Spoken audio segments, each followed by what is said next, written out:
Welcome to the Green Room. Paints, games, chats. Come into the Green Room. This is where the party's at. Party at the Green Room. We got guests here to stay. Welcome to the Green Room. Best party of your day at the Green Room. Hello, everybody. Welcome to the Green Room. My name is Justin. I am your host. And with me today, I have two very special people. I said that last time, and I felt weird about it. You're my special people. Yay! Yeah, right? I have Brad with me. Bradley Thomas, everybody. Hello! And I have Jess Jackson. She got more applause than you, Brad. How do you feel about that? I know. I'm fine with it. Good. I'm glad. Hey, thanks for the cheer, Nice Guy Bad Gamer. We appreciate you. See? He really was cheering. That's really good. That's amazing. Who was that cheer for? I'm curious. Or was it just for everybody? I'm not going to put that on you. Justin. It was for me. It could have been. So, thanks for coming back. Thanks for coming back to the stream. If it's your first time watching, we are basically we are Ghostlight Gamers. We are a collective of theater artists who have gotten together to tell stories in a new way in this quarantine era. Era? Is it big enough we can call it an era? It feels like an era. It does, right? Yeah. This interminable period of time. The cheers were for everyone. Thanks, nice guy. You're a nice guy. Good clarification. The cheers. I'm sorry, the cheers. The era. It does feel like an era. So I'm sticking with it. I'm sticking with what I said. Anyway, on this show, The Green Room, we are just gonna chat a little bit about role playing and theater and just the two other shows that we have on the stream: Pitfalls and Ponies on Sunday mornings and Blood of My Blood on Friday nights. The three of us are all a part of that, so we'll get that started here. If you have any questions, along the way, we encourage you to drop them in the chat. And yeah, otherwise, we'll just get going. Without a doubt, an era. Yeah, you're right. So, first of all, Brad, Jess, how you two just met. So you don't really have any kind of pre-existing relationship. I, however, have known both of you for quite some time. Brad, we did a show. What was our first show together? Was it Ghosts of Lotte Bravo? Oh. I think. I want to say yes, but I think we were friends before that. Well, we were friends. We were definitely friends before. Yeah, I don't consider anyone. I don't really know anyone until I've done a show with them. Is apparently how I feel about the matter. That is true. So yeah, it's been 7, 8 years, something like that. 7 or 8 years, yeah. Yeah. And Jess I've known slightly less, but we met in 2015, I believe it was. Because it was the year before I got married. Let's go with that. And we met out in Creede, Colorado. It was the same year that I was introduced to D&D. So in a way, I have you to thank for that. Yeah. Wait, is Graham Ward your sire as well? He is. He's D&D? your sire? Yeah, he's my sire too. I feel like we've both been made vampires by Graham Ward. It's kind of cool. If there's one thing I've learned, it's that Graham Ward has sired many. He has sired Dungeoneers. So many dungeon dwellers. But we'll talk more about some past stuff a little later. But right now, I want to talk about the present. So, Jess, you play Fernwig, a brand new character to most of us, to all of us, really, except for, I guess, you, in Blood of My Blood. And Brad, you play Andromedo Kint, the pony, the eldest pony in the group from Pitfalls and Ponies. Correct. I want to talk more about your characters, but before I do, I want to talk about tabletop. I want to talk about role playing in general. How new are you two to this? For me personally, it's been, like I said, since that time in Creede, 2015. So I'm only 6 years old in this art. Yeah, in this, I think I world. was I was only sired a couple years after you, so I am also. Oh, you were after me? I think I was after because I was yeah. artistic. I think it was a long time before I got I don't know if I ever really got to this point, but got my job to the point where I could have fun and do things for pleasure. That makes sense. In my life. And so yeah, I think it was. Gosh, I wonder when it. I don't know. Graham's in the comments. I bet he could probably tell us what year he Graham, ran this amazing campaign with a bunch of the members of Boomtown Improv, which you also performed in. Yes, I loved Justin. it. But yeah, and he indoctrinated us as improvisers, and I think he did a really great job with it because he didn't make it too much about the rules. Right. Because improvisers, we chafe at rules, and he made it really about the improv and the storytelling, and I was hooked. I just adored it. Graham says, so Dark Plane DM, who sired a year us after all. you. I'm a year younger than you are. Yeah, 2016, and then played again in 2017. Good. So, how often would you say you've played since then? Do you play without Graham, or is it just is Graham the end all? Watch it. So apparently, I played this really cool one shot in 2016, but I feel like we kept doing that storyline, but maybe that's still a one shot. And then we played again in 2017, and then I played this summer in a long campaign that Graham ran over Slack, which is amazing. Right. But I have also played my wonderful partner Match Life, who is a longtime D&D player. He actually played when he was before he became an adult, and he ran a campaign for myself and our 9-year-old girl Penny, and so we've had family D&D games as well. But other than that, I am such a neophyte. That's like the dream for me. I look forward to playing with my kids one day. I'm very excited. It's so good. Oh, they're amazing at it. Yeah, they're amazing. She was a dragonborn by barbarian, just incredible. When I work at a board game store right now, and before quarantine we would do Adventurers League nights where we'd play D&D, and we had an adult night, and then we also had a kids night, and I would run the kids night, and the imaginations on when you get a group of 9 to 12-year-olds sitting around a table, and they've all got like a Coke in their hand, and they're like hyped up on sugar. It is an intense experience. It's nothing like it. I love it. Very cool. Have you ever DM'd? Is my final question in this part for you, Jess. Have you? No, I should not have that kind of power. You should.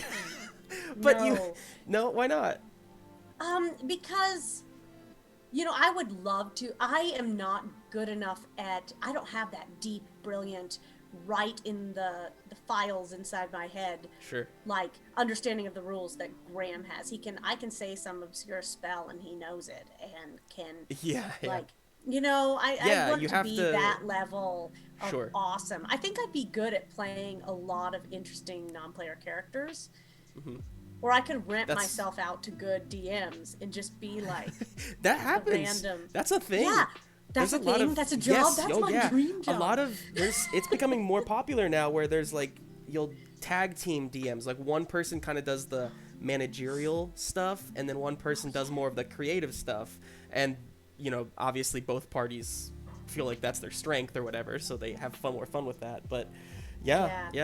That sounds amazing. But no one should trust me to DM at this point in my evolution as a D&D player. I'm still out there just being an improviser and figuring it out as I go along. Although I did do a lot of homework for Blood of My Blood. Yeah.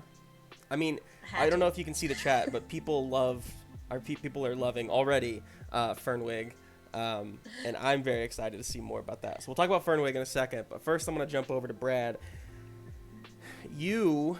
What's your experience, Brad? What's your RPG experience? Oh, I played some D&D way back in when I was a teenager. So 16, 17, 18 in there. And then I kind of fell off the whole tabletop RPG thing. I just didn't have a group of friends to play with. And in the early 2000s, there wasn't really the call for RPGs, really. So I got into a lot of online gaming and things like that, Yeah. video games on consoles and things. But then about 3 years ago, I started just collecting tabletop games. Hmm. So like House on Haunted Hill, Dead of Winter, any edition of D&D that I could find, and just kind of hoarding them as if I'm this massive dragon of games now that I'm just like, these are mine. Yes. And then finally, my friend Emma, who's part of Ghostlight, asked me to be a part of Pitfalls and Ponies, and I jumped at the opportunity because an RPG set in the realm of My Little Pony, how could that be not a cool thing? I know. It's a match made in heaven. What's up, Sumquai? Yes, we are very happy to have you on. It's right now with Ghostlight, we have been trying to like figure out where exactly like we're headed and whatnot. The support from this community has been overwhelming, and the shows, I mean, they speak for themselves. How the good content that both DMs Emma and Graham are creating, and with all these casts of people, it's fantastic stuff. But one of the big things that we always felt really driven towards was like bringing in people. We never wanted it to be like just us, like we wanted to like constantly be bringing in new people like both of you who have experience with this stuff, but maybe not as much, and yet are still, I mean, you're killing it. I think it would be a fair assessment to say you both are shining in your individual shows right now. So, bravo. Brad, have you DM'd? Would you ever want to DM? If not, why not? If so, why so? I have DM'd before. It's enjoyable. It is a lot of work, and that's sometimes that like Jax was saying, that like wrapping your brain around the intricacies of the thing can be difficult. And I had I've DM'd a few times, but I had one time that was just absolutely disastrous, and the campaign fell apart, and like two people stopped talking to each other for like a long time because I think I did something along the lines of not allowing one character to use one thing that they had in their arsenal because it wasn't right or something like that. Yeah. And the other person was like, well, I can use it, and then they did, and before I could really stop them from doing it, and then all hell broke loose. So to answer your question, I would love to DM again, but just it seems strenuous. That sounds so stressful. Dungeons and drama. Yes, that's right. Yeah. That's perfect. It's Dungeons all and drama. about. It's all about. Could we do a D&D campaign DM'd by Graham or Emma, set in a high school theater department called Dungeons and Drama? Yes. Just pitching it. We'll do it, but only if you DM it. was really Bradley's idea. But you and Bradley have to tag team DM that one. That sounds great. That'd be Done. amazing. Haunted drama department. You're selling it right now. That sounds fantastic. Hey, it's Meebe seems to love that idea, as they just cheered for 100 bits. Thanks so much. Yeah, Thanks maybe so much, it sits Meebe. on top of a hellmouth, or I don't know. I'm just spitballing here. There's all kinds of things. See, that can go wrong in you're the a drama born department. DM, Jax. You just you don't know it yet. No, I want to be Mark in the it. day, everyone. Somebody else DM it. Somebody else DM it. I just want to play in it. I want to be the kid. I love it. So let's talk more about your characters. Jess, how Blood of My Blood, cosmic horror, cults, intrigue. What made you say, "Hey, I want to play this interesting older lady who well, I don't want to spoil anything. How did you create Fernwig? what Yeah, how much? Yeah, I guess I should. This is a spoiler-free zone. I think this has to be until the future episodes come out. Or right. Anything that's happened so far, you can talk about. Okay. And if you want to talk a little bit about the backstory and stuff like that, that's cool too. Just you know where the spoilers are. Yeah. Fernwig. When Graham said, "Hey, do you want to do this?" immediately like, I love this genre. And the stuff that he said were sort of reference points for the genre, like Dan Simmons' The Terror, and I'm a huge Dan Simmons reader. Hmm. Oh gosh, what were some of the other things that he had on there? All of Um, them were things I absolutely loved, the like the what was it called? The Vow, the the Vow. show on yeah, Yeah, the and crazy seeing cult thing. all Her, of those different kinds yeah. of horror, because one could watch The Vow and see horror in it as well, but Hmm. then you add the cosmic terror elements. And just knowing Graham, I kind of knew to expect like a lot of tentacles and globules Always. and Always. madness and all. Yeah, I love it. Dripping, lots of dripping. Graham likes dripping. There's just lots And of so dripping. yeah, Something's always yeah, it's a dripping. very viscous world he creates. But with Fernweg, so I told him like, oh, I'd really love to do this, but I'm directing a socially distanced production of Cabaret at a college, That's and I'm not right. going to be able to make the first two episodes. And he was nice enough to like just add in my character in the third episode, so that really shaped who she was. So I was trying to think of a character that might be a little peripheral Yeah. to the, in some ways I'm thinking of Fernwig as like an interesting late season supporting character to the four of you who are like the core members of the family that we want to follow and care about. And I was just sort of thinking what would be It's who would be useful mm-hmm. for this story. And so I came up with Fernwig. She's yeah, she's in her later years. She's led a hard life. I think she's been on the move for most of her life, Mm-hmm. and she she has a number of talents, but the ones she really displays is that she's a cook, Yeah. and she can turn almost anything into a digestible meal. Um, and it's easy to hide in a kitchen.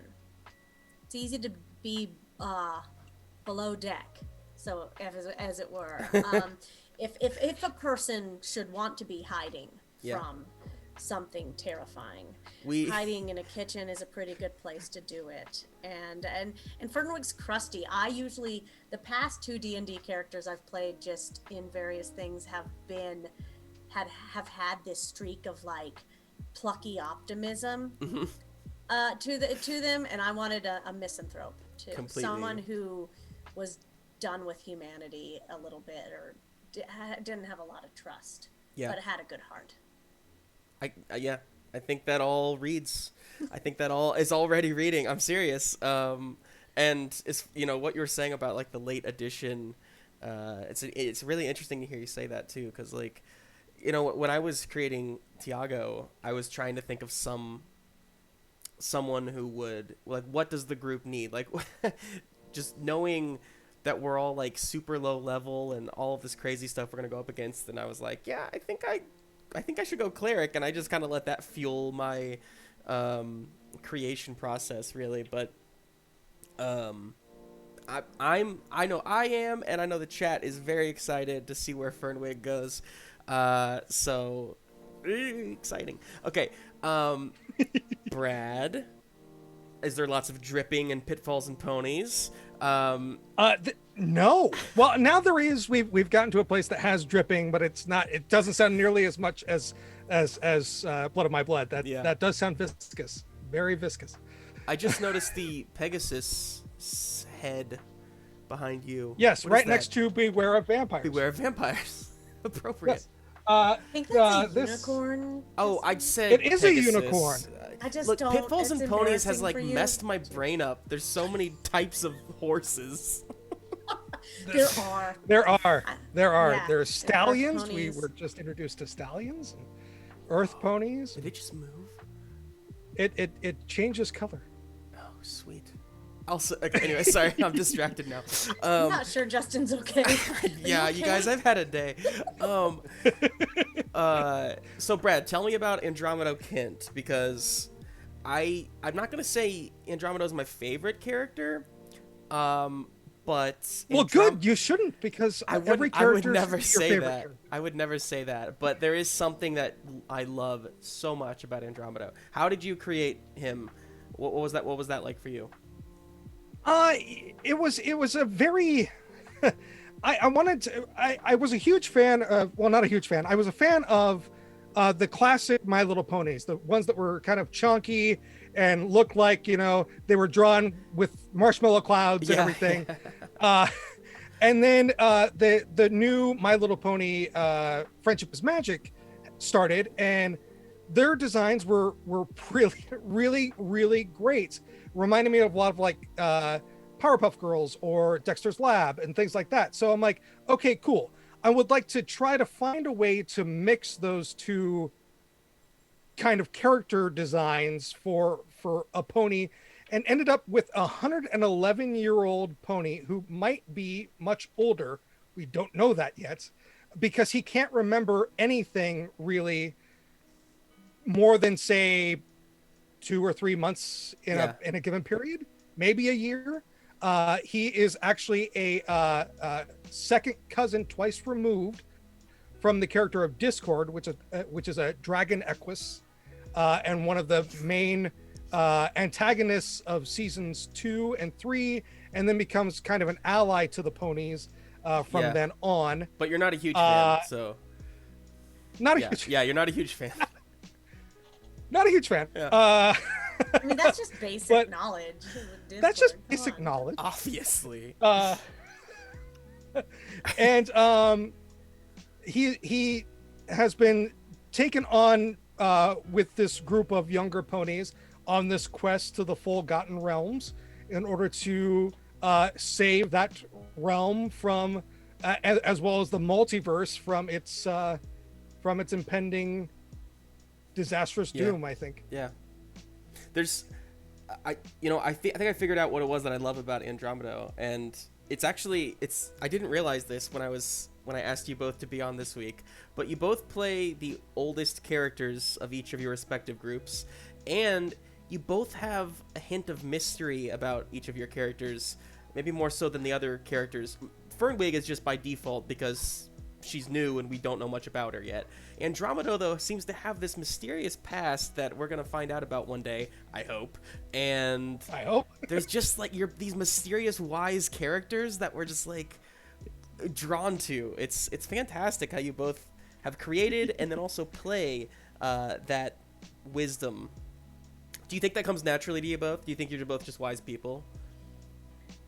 I don't feel wise. I always thought, like, if you were wise, it would feel wise. You would feel wise. So I don't feel wise, which is fun playing Fernwood because she has so much experience and so many secrets and a lot of wisdom. Like, that's kind of cool. I get to pretend I'm wise. But in real life, no. Right. I'm not wise. I feel like I'm knowledgeable and have a lot of life experience to give, but I also feel like even as like a 41-year-old man child, I'm just like still a boy at heart who wants to sit and play my video games and mess with my action figures and Legos and and just hang out. I love it. Okay. So sorry I said chunky ponies. No, I remember the original iteration of My Little Pony with Cotton Candy and gosh, I can't remember but they were I remember those. Yeah. I'm probably the least exposed to My Little Pony out of everybody on the Ghostlight team, and yeah, I guess I should start watching it. I haven't started it yet, so I don't really know much about My Little Ponies, you guys. I'm sorry. I love the My Little Pony Friendship is Magic. Lauren Faust. I mean, it's amazing. Yeah. My daughter and I, like, she just grew up watching it, and I started watching it with her and was shocked at how legitimately entertaining and nuanced and interesting it was. And so I became a fan. All of her parents are fans. Like, we're all fans. That's great. She's just got a pony army around her. It's great if you like horsing around. You can always rely on some Kwai for those wonderful. A lot of horse puns. Yeah, that's a lot of good stuff there. So okay, if you both were cast in the opposite show, what do you think your character might be? So Jax, if you were in the Forgotten Realms along with this team of ponies, what would your cutie mark be? What do you think your character would be in that world? Oh gosh. I think, let's see, what maybe my character would have a. I should have given this more thought. You warned me, but Thanks, I maybe. didn't give it enough thought. Um, well, okay. I'm gonna make a pitch for the high school drama Yes, thing, like a please, crossover please. thing character here. So my pony would be uh would be uh trap trapdoor galore, Wow. and this would be he would be like he would be the high school pony drama teacher who's trying to get everybody organized and It's everything, so but he's good. sort of he's just been beaten down because there's not enough funding for arts in I schools, love it. and the various catastrophes that are always caused by magic in Equestria have just wrecked his theater One so of many my different times. one of my favorite movies is Hamlet 2. Has anybody seen that? Hamlet 2 Yes. with Steve Coogan. Highly recommend it. But it's about like a it's great. Just go watch it. But anyway, that's what made me think of that. What would your cutie mark be? Cutie mark would probably be. Well, I want to know in the comments. What should a Yeah, cutie what mark should be? Trapdoor Galore's cutie mark be? Trapdoor Y'all? Galore's cutie mark be. Pierre, I you think love he's always Hamlet had a too? dream, See? but he's Hamlet been too. that dream has been crushed a little bit. You know. Yeah, yeah. Okay, while we're Yeah. waiting on the name for that, Brad, you are now thrust into a cult-like family, and things are dripping all around you all the time, and there's tentacles and moon cheese and stuff. What do you think your character may be in that world? Ooh, that's hard. It's very hard. It's much easier to pick I, a pony. I would say race probably a Jarth, Yeah, yeah, which yeah, a Jareth, yeah. yeah, um, Very cool. always with his human cover, but just barely keeping it together. And I think I he would it would lend itself uh, to being a psychologist, so Oh. a therapist in the world, Mm-hmm. but just barely keeping it together himself. I love it. Too true. Too true. I love it. I love. Yeah, great. I love. It's a sexy race too. Like Graham. is. I don't know if it's Yeah. Jareth or Yareth. Yeah, Either way, I don't love know it. either. And then they're big wings and they Yareth. glow. Yareth. I'd see that psychiatrist. Um, But that's so good. We have Cutie Mark, possibly a director's hat or a Shakespearean skull. over top of a gold star, so there's Over some top cutie of a mark gold graphic star. design That's going good. on here. Yeah, I lots think a of pack it. of cigarettes and a black turtleneck could also work or something. But yeah, I mean, yeah. So my high school drama teacher, she chain smoked. Yeah. Like, in class. It was a different era. It Oh, wasn't That even that was. different an era. I'm That pretty was- sure she wasn't allowed to do that, but That was pre-quarantine era. that was before this era. That was of before this era quarantine. that we're currently in. so 40 years ago, it was. Yes. Oh my God. You know what I want to play in Dark Plane at some time? Graham has all these really cool backgrounds, and one of them is reporter. Oh. Oh, I'm gonna think I angle even for saw a that. reporter character at some point. I Yes. that'd be awesome. The only Pretty cool reporter that I'll D&D ever background. play though is like a 1930s reporter. think. Smash, eh? Yeah. Yeah. Can you give us the scoop there, Jimmy? That's how I would play it. So I don't know if Graham would be appreciative of that. I know. It could get pretty bad. Could you imagine on Blood of My Blood? It's like everybody's like deathly serious, and I'm just like, Smash, eh? It's Mother, Octarian. where are we going, mother? Octarian. Octarian Flip It. Half elf reporter on the scene. Yeah. It's me, Charles No Pants. Yeah, the pants get in the way of real reporting. That's his thing. So, let's see. Would you We be in just like a let kilt you or with hang just on no that pants? What? I said, would you be in like a kilt or just no pants? Like absolutely no pants, nothing down there, just Depends on the just day. Winnie the Pooh. Yeah. Maybe all he's over the a place. centaur. Yeah, just Donald Duck in it. Oh, Maybe he's a centaur. There we go. He's a centaur It's reporter. acceptable for them not to wear. I always think Um, centaurs though should wear pants because they are like half horse, half man. or half like human. So it's like, no, maybe put on some pants. Have you seen? You got a lot there. Yeah. Have you seen the thing where it's like, this might be a real thing. I don't even know, but like the opposite half of the centaur, where it's the the man body and then like the horse head, or the horse upper torso, I guess. If it's a horse head, Yeah. it's not that crazy. So That's the normal. for Disappointing D&D centaur configuration. yeah.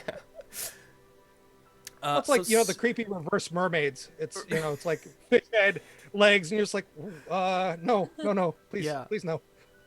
Speaking of creepy mermaids and centaurs, Jax, you recently directed one show, two shows, like in this quarantine era.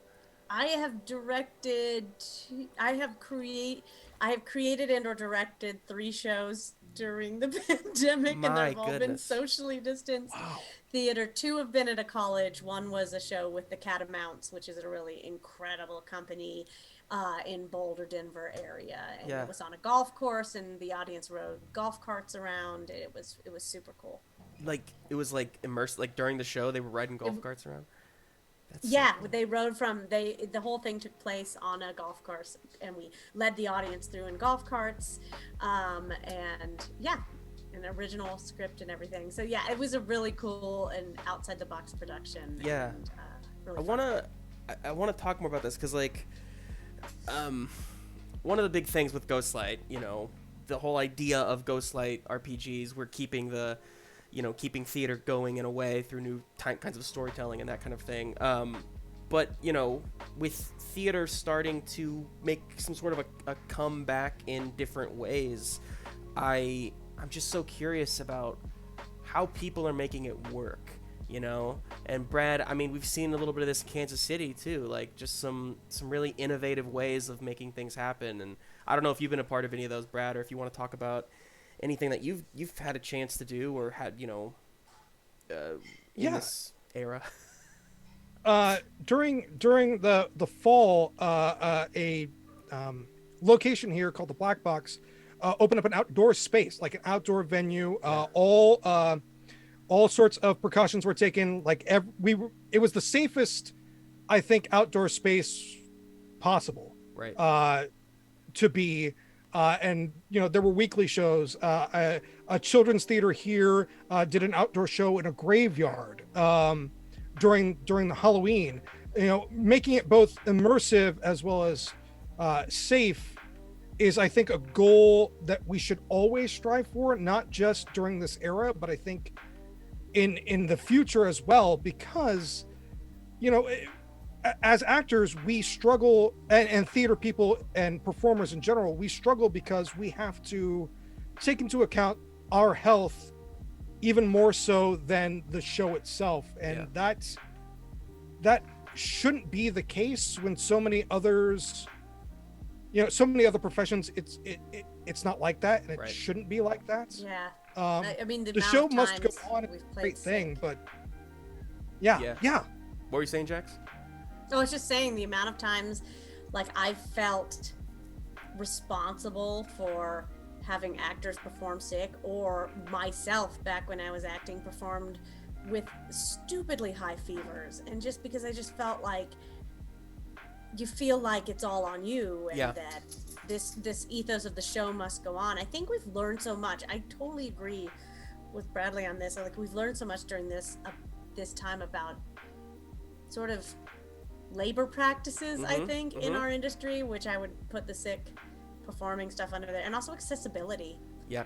Getting people who are normally not comfortable or welcome in a theatrical space ways to participate in it. What else is going on in Kansas City? I mean, that's it. Nothing else. I mean, it sounds great. It sounds awesome. People have been very innovative, and I love seeing all of that. I think we're just all trying to figure out what this new form means, and like, I like what you said, because I think there's certain things. We talked about this a little bit last week with William and Andy, where we talked about a little bit like, what does this era what has it taught us, and how is that going to change things moving forward when we can go back to live theater and, well, you know, not socially distanced theater, I suppose. How is that going to change? So obviously, I like accessibility is a huge thing, but labor practice is, I think, definitely like a huge one in my opinion. Like, there's been a lot of talk about doing more of like a 9 to 5 kind of, you know, schedule thing with like with time Such a off and dream. with sick days and with things Yes. that as artists a lot of time you don't get. And a lot of times, I mean, speaking from most of my experience being in Kansas City, I mean, you don't even have understudies to like take over. So there is a lot of pressure, I think, both on the people and on the, you know, from the management side of things too, like having to put people through that. Yeah. There's got to be different ways. We got to like find different ways now, right? It's I don't know. Yeah, and from the management side of things, it always feels like you're in this position of scarcity. Yeah. You're always chasing, wanting to pay people more, salaries rise, you have to sell more tickets, but ticket prices aren't able to rise as fast as standard of living is rising and taking salaries Right. higher, and it gets into this cycle. It's really vicious. You know, I mean, a lot of this would be solved by, you know, having a society that advocated for state-sponsored theater, but that's just me being political right now.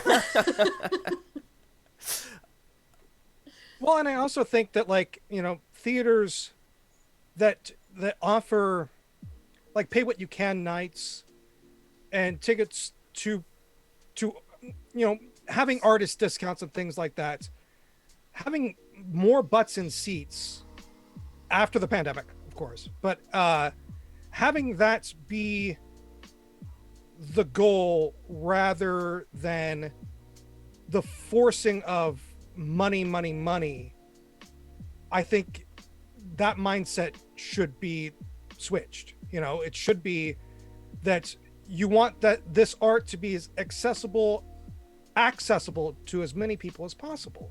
Sure. And you want as many people to see it as possible. And, you know, monetarily, sometimes you can't go to, you know, the big repertory theater in town or the big, you know, touring company theater in town and go see a great show. Mm-hmm.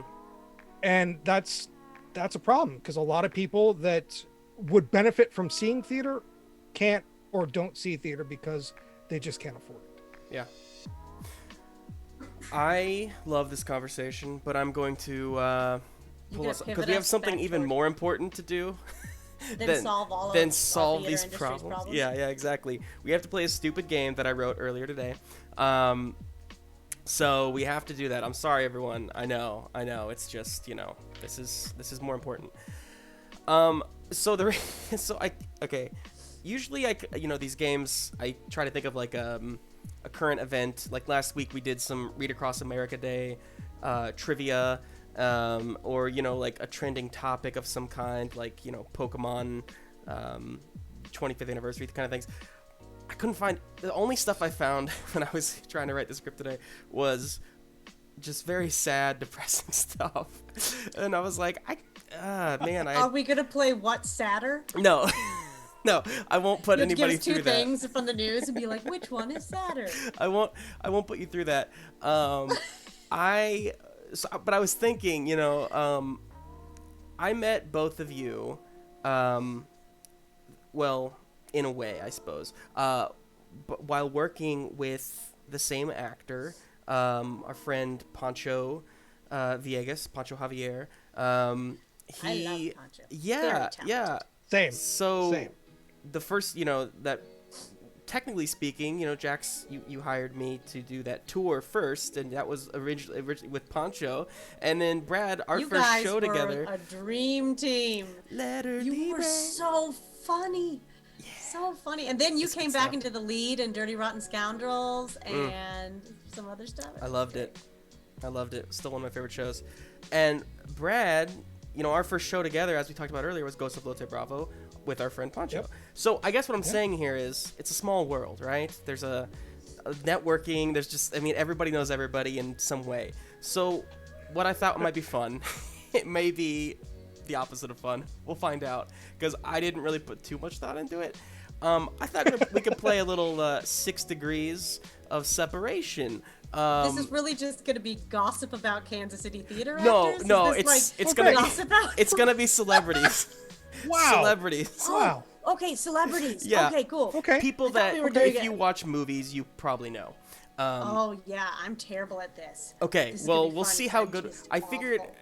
you guys can work together. I might chip in, because to be honest with you, I just randomly threw names down, like, of celebrities, and I So didn't there really... could be no connection. It could be no connection. It could be, like, I don't know. It could be way too easy or way too hard. We'll find out. Chat, please help Okay. us. We're going to need help here. So, originally I had a timer here, too, but I think we're just going to cut the timer, because I'll say if we Cool. can't get it in, like, 2 or 3 minutes, we're going to move on to the next Then one. people are bored and they're leaving the stream. Yeah. So we need to, yeah. Okay, so the first one is Eddie Murphy. Can you connect Eddie Murphy to Dwayne "The Rock" Johnson? How do we Okay. do that? I don't know. Eddie Murphy. Well, let's start with Coming to America Uh-huh. because we could use either one now that there are 2 out. Right.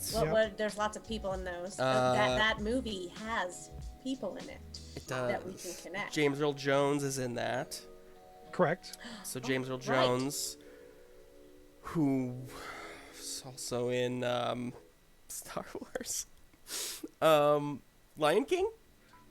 Matthew I mean, Broderick? are we accepting Lion King as a, because technically he was in both. He was in both. You're right. And he was in the live action Lion King too, right? So Yeah. then one of those actors had to have worked with Dwayne "The Rock" Johnson at some point. We did it.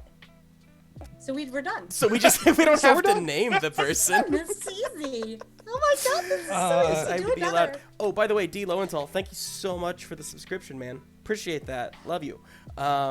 Is IMDb allowed? Why not? Throw it out there, man. Go for it. Wait. Yes. But if James Earl Jones Lion King, we can get him to like, is it possible to get to Moana or something like that? Like, or to get to, if we can get to Lin-Manuel, we can get to Moana. Like, I'm just trying to think of. Yeah. We have James Earl Jones, or Eddie Murphy to James Earl Jones, James Earl Jones to Harrison Ford, Harrison Ford to Lin-Manuel Miranda in Rise of Skywalker, Lin-Manuel Miranda to Dwayne "The Rock" Johnson in Moana. Lin-Manuel was in Rise of Skywalker? What? Yes, he was. He's one of the pilots. He hugs Rose at the end. He's a Completely he's believe a you. random. He's like a random like. He's a "Go random for it." guy, but he has one line at least. All right. We did it. We're moving on. We did it. Wow, It's fantastic. Good job, everybody. That was 4 connections, I think. Good job. Okay, next one. Wow. Natalie Portman to Jack Black.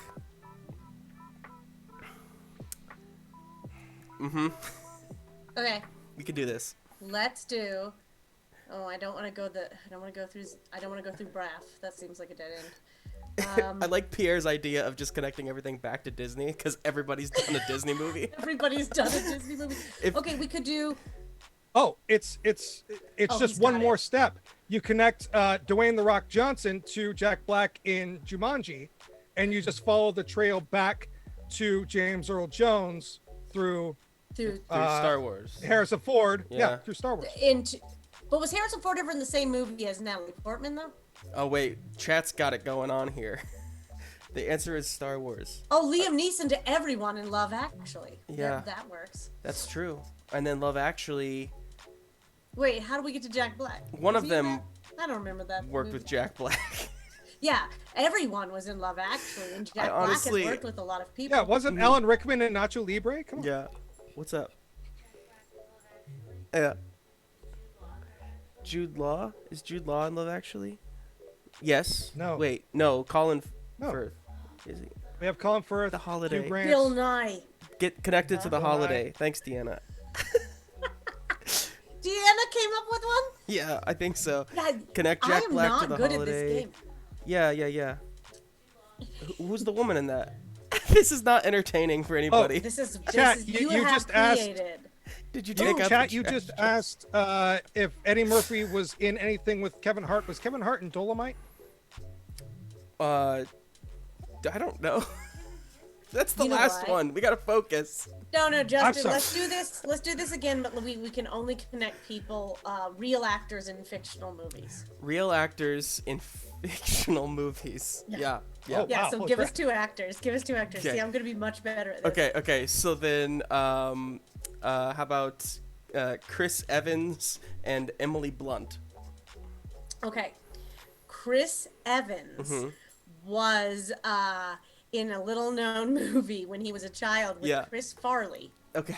Um, What was it called? called- That one. I remember that one. It was Called Let's Go to Canada, Buddy. And Chris Evans was a little boy that he was Yes. smothering he was taken on a road That's trip to right. Canada. I wasn't He was allowed an to watch uncle. that one when I was a kid. Yeah, no, it it was too inappropriate. gory. Yeah. He was like the uncle that his mother didn't want him to hang out with because he was a I remember bad that. influence. We took little Chris Evans to Canada. So we got to Yeah. Chris Farley.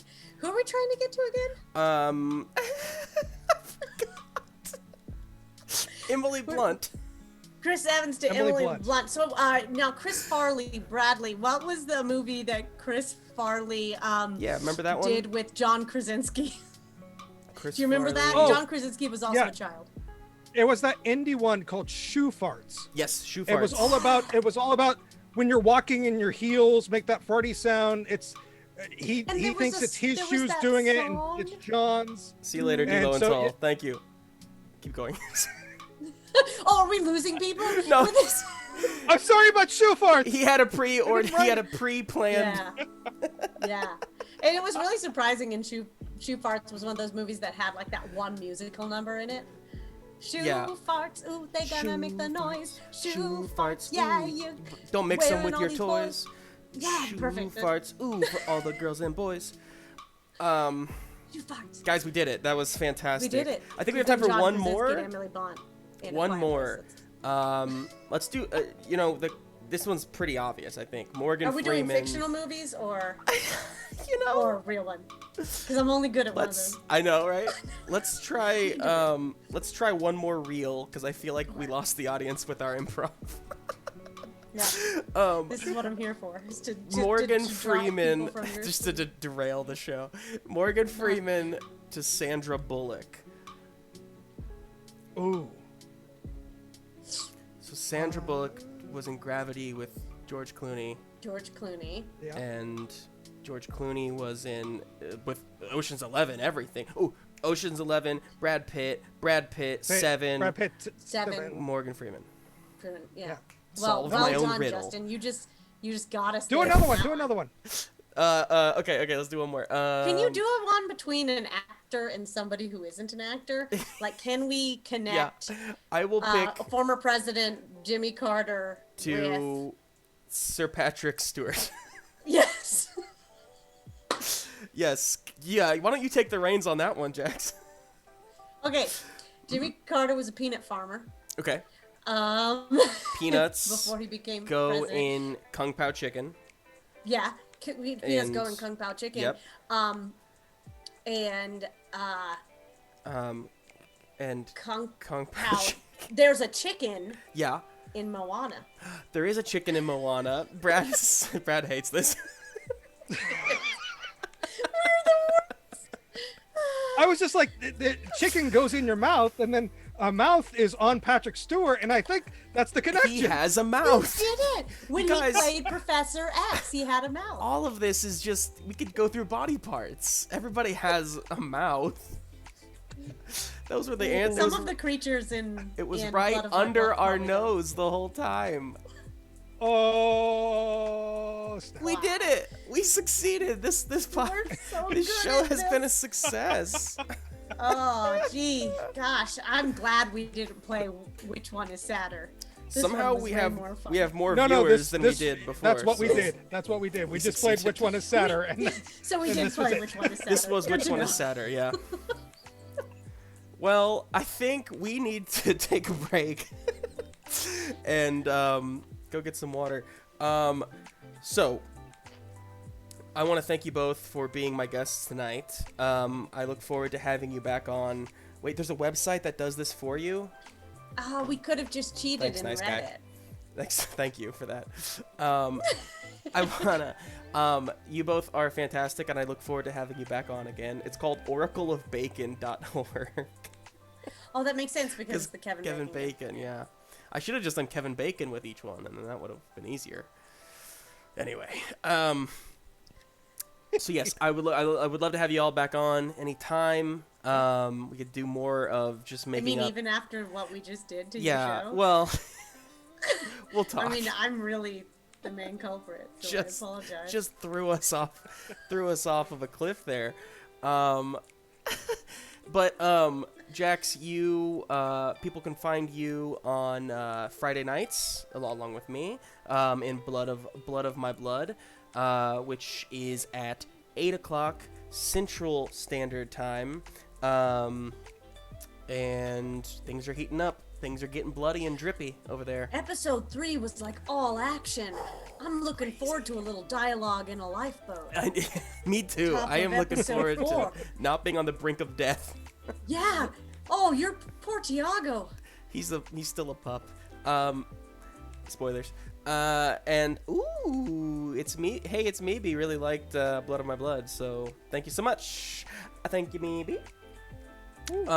Bradley, people can find you Sunday mornings, 10:30 Central AM, and in Pitfalls and Ponies, which is also heating up. That was a pretty big cliffhanger last time. It's the opposite of what we just did. We just had a bunch of action and are coming down, and you are ramping up. It seems. we fought, and now there's a dragon. There's a dragon. Freaking dragon. There's a dragon. Well, fantastic. Yeah, I highly recommend everybody go check out those. Literally on this channel, you can just come back to this channel at those times, and we will be here. The VODs are on Twitch. You can find them again at this channel. But yeah, anything else you guys want to say before we go to a break? I'm gonna real quick. Sorry, before I toss it to you, I'm gonna be back with. I'm gonna be doing some painting, some mini painting. We're gonna do Black Widow here in a little bit. Nice. So come back for that in about 5 minutes. Brad, Jax, anything you guys want to say before we go? Thank you. Nope. Yeah, I think it goes like. I'm so honored that anyone even thought of me to join this little RPG entertainment. I love this. This is so much fun and such a great thing to be doing, especially now. So 2 pitches. Haunted Hellmouth High School Dungeons and Drama. Writing it down. Second pitch. Once this pandemic is over, what about a live show? Yes. Ooh, a live show. Who's gonna come? I don't know. Lots of people. We'd have to tour to get all of our fans all around the country and beyond. Well, let's do it. It'll be so much fun. That sounds good. Right. So we'll be right back in about 5 minutes. Thanks, everybody. Thanks. Bye. Number 1. What was Dr. Seuss's last book published before his death? Is it A, You're Only Old Once? B, There's a Wocket in My Pocket? C, Oh, the Places You'll Go? Or, I was going to say 4. or D, The Lorax? So again, A, You're Only Old Once. B, There's a Wocket in My Pocket. C, Oh, the Places You'll Go. Or D, The Lorax. Chat, what are your answers? There's a certain poetry to Oh, the Thanks, Places Pierre. You'll Go Thanks, Pierre. being That's my thought. the last one. And there's a certain hilarity to There's a Wocket in My Pocket being the last one. Yeah. So my guess is Oh, the Places You'll Go. Will? That's the same for me. So anyway, yes. You both are correct. It is C. Hey. Oh, the Places You'll Go. Congratulations to those of you out there who got that one. All right, question number 6. The Roman expression panem et circenses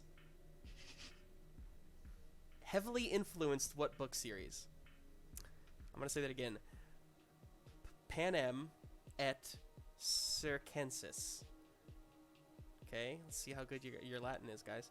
A, The Hunger Games. B. Twilight. C. Ender's Game. Or D. Percy Jackson. Panem et Circenses. Okay. Ready in 3, 2, 1, go. D. C and D. So Will says Ender's Game. Andy says Percy Jackson, which I threw in there because of the Greek mythology tie-in. I knew it. It was a tricky one. That's a trick. The correct answer, Impartial Pierre got it correct, is A, Hunger Games. Two things about this. Number one, What? Panem et Circenses, it translates to bread and circuses, which, as theater people, we all understand is how they pleased people. You give them bread and circuses and they won't revolt against you, right? Which is very much what Hunger Game is all about. Furthermore, the actual name of like the country they live in, I think, correct me if I'm wrong, chat, but is Panem. I think it's called Panem. Dang. Well, something in there is called Panem. I don't know if it's the country or if it's something else, but anyway. Which of these novels is not set during the Great Depression? A. Of Mice and Men. B. Bud Not Buddy. C. To Kill a Mockingbird. Or D. The Catcher in the Rye. Which one is not set with a backdrop of the Great Depression? And I haven't read any of these in a very long time. I know, right? It really takes you back. A, Of Mice and Men. B, Bud Not Buddy. C, To Kill a Mockingbird. Or D, The Catcher in the Rye. Okay, yeah, I have my answer. Okay. That's good. Well, Okay. I mean, Andy seems to know what it is. All right. What do we think? 3, 2, 1. D. C and D. So Will says To Kill a Mockingbird. Andy votes with literally the unanimous chat decision. Which Oh, is, see, I'm not even looking at the I chat. know, I I know. should have done that. because you're playing the game right. Okay. that makes Interacting with the sense. fans, Justin. I have never read Catcher in the Rye. Yeah. So the rest of them do take place during the Great Depression. Catcher in the Rye. To is be the fair, odd man I out. would have guessed Catcher in the Rye. Catcher in the Rye without is, the is chat. post World War II, so it's just a decade later. But Yeah, because it's definitely like that's the book that doesn't deal with Great Depression problems. Right? It's I all know. about Yeah. like I'm a sad why I person threw and it you in all there. suck. That makes I sense. thought I'd trick you guys with it. All right. Well, Andy, you only ended 5 points behind, so really Not bad, overall, not bad. a good showing, everybody. Good showing all around, and happy Read Across America Day, everyone.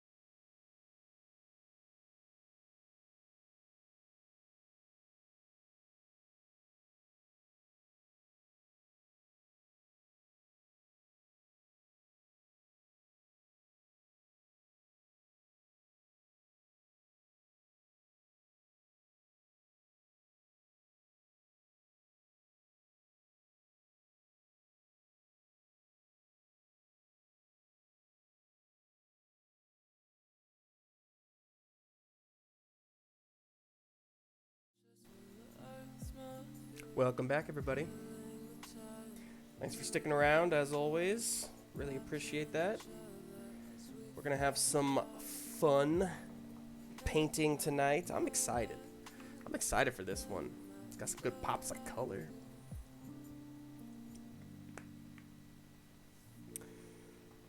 That was a wild little thing there. I had a lot of fun with it. I hope you guys did too.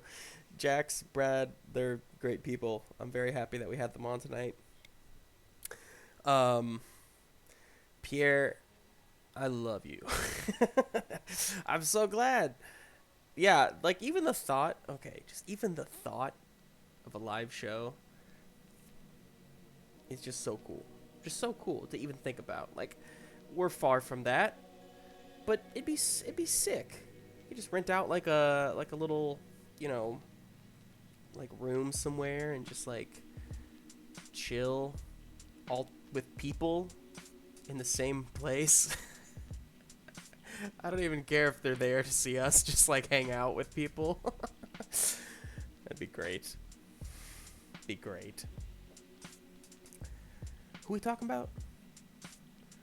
Dun, dun, dun, dun, dun, dun, dun, dun. Dun, dun, dun. That's awesome.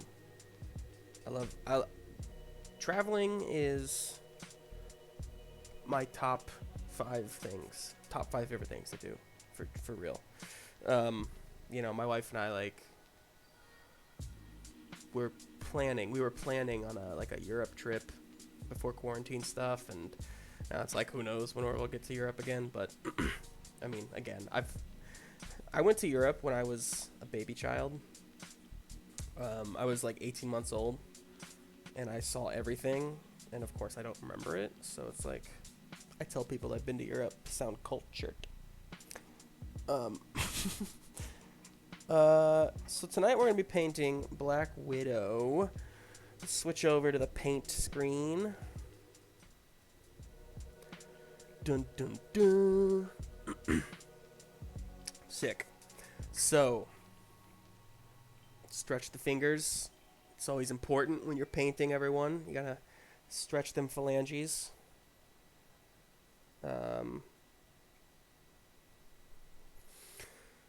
Cool. So we got a clean wet palette. We've got our model here. So once again, if you haven't checked out the stream before, this is a figure from Marvel United. They're very chibi-esque figures, which I love. Adjust the light a little bit. Just because, like I've done in the past, you know, I really want to focus on like cell shading and really like a comic book, like poppy style of art. I'm very excited for this hair. You can kind of see like all the ridges there. That's probably gonna take longer to perfect it than the time that I have tonight. But I'll maybe we'll see how far we can get tonight and then pick it up again on another night. You've seen 5 states your whole life.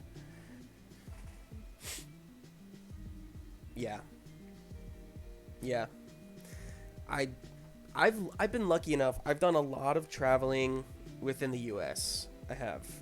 It's been I did a lot of mission trips when I was in high school, and so we went down south. We went southwest a lot. And then I have family like all over the U.S. too, so we would do like big family vacations and road trips all the time. And so driving is my preferred way of travel, to be honest with all of you. I know flying is faster and safer and just like, but I love driving. I love the open road. I love, 9 hours in the car or 13 hours in the car. I did 17 hours in the car one time. I drove from where was I? Somewhere in Pennsylvania back to KC. Just like nonstop. Just like I want to get home. Road trip. Yeah, I'm itching for another road trip and probably take one sometime in the near future. So I got some orange here because I think I want to start with her hair. Because I feel like I'm gonna put lots of layers on her hair, and so I really just want to start it now and let it dry and keep going.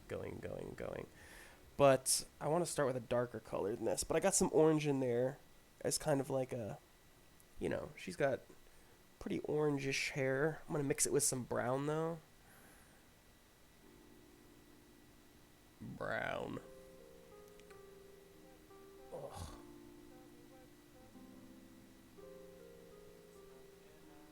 All right.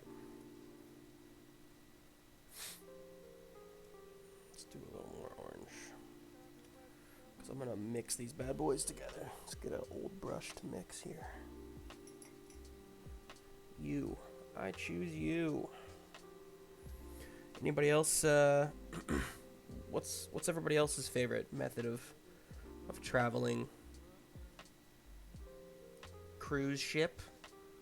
Hey, that counts. I've never been on a cruise. Yay or nay? Cruises are cool. Yay or nay? I mean, obviously not during quarantine, but like in general, those of you who've been on a cruise, would you recommend it? Are there any do's or don'ts of the cruise life? These are things I need to know, people.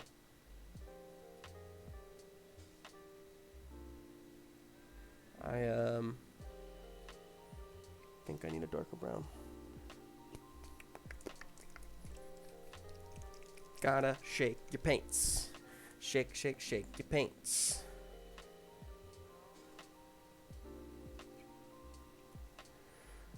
No go on cruises. Maybe's petrified. Oh no. Of open water? Is that the reason? A friend who used to go on multiple cruises per year. Dang. Did they ever take you? Simquai? Did they ever say, hey, I go on multiple cruises a year. I think I'd like you to join me on this one because, you know, I can afford it. That's a real friend. If I go on multiple cruises a year, I'll invite you, Simquai. No, it's not for you? Oh. Well, then I won't invite you. Yeah, I guess the open water thing does kind of scare me a little bit. But I'd probably I would just get like that nice drunk the whole time. Unless I got seasick, that would suck. I've been on a lot of boats before though. I never really get seasick, so I think I'd be fine. Anytime. Hey, anytime. That's what we do here at the Green Room. We invite people to things that will probably never end up happening. Empty promises. That's what we do here at the Green Room. Alright. I'm going to get these valleys. Get these valleys of her hair here. Valleys of Her Hair is my next rock single, by the way. Valleys of her hair. Wait, I said rock, not country. Valleys of her hair. They're all in there. Take a look. It's in a book. Wait, no. Have we come to the conclusion that I can't multitask when I paint? Cause usually, look, y'all. Usually, I'm pretty good at making up songs on the spot. Like, I don't want to do my own horn, but like it's a gift. However, while painting, no. That's my kryptonite. One day I'll defeat my enemy of multitasking. Alright. We got some darkness there.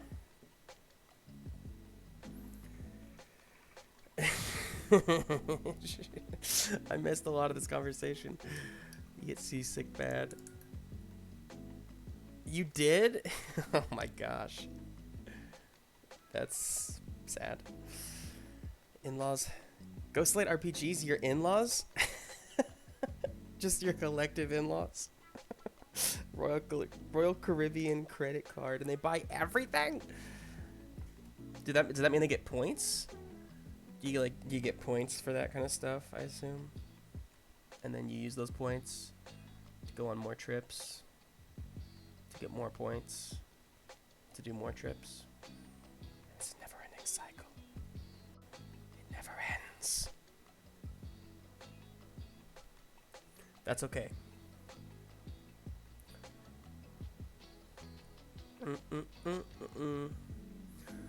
Anybody else excited for Space Jam? Cause your boy is.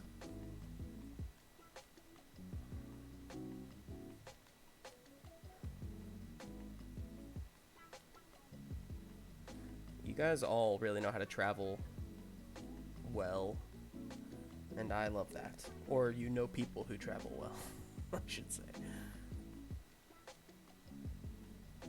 Alright, just getting the under bit of the hair there.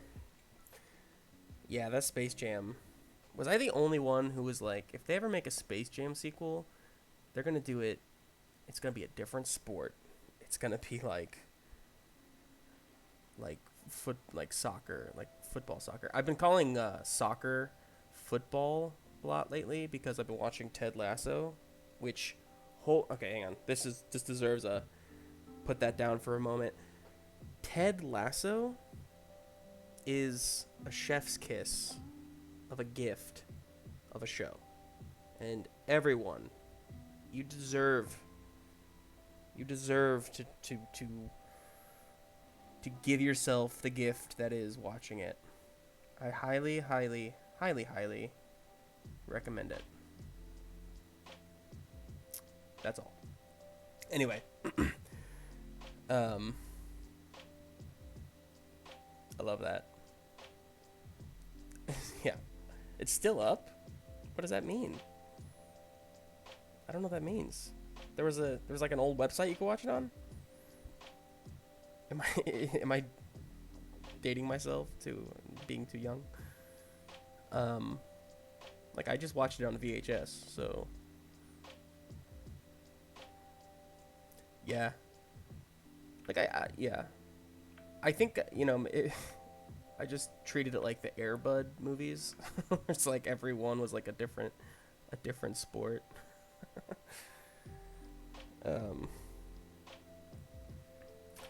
But no, I'm ultimately glad they kept it with basketball. I suppose I think they seem to have a good grasp on what the story is gonna be, and I guess they just really wanted LeBron. They really wanted LeBron. SpaceJam.com. It's just there, huh? Well, all right. I know what I'm doing next time I have a free moment. Just kidding. I'm watching Ted Lasso again. Because it's so good.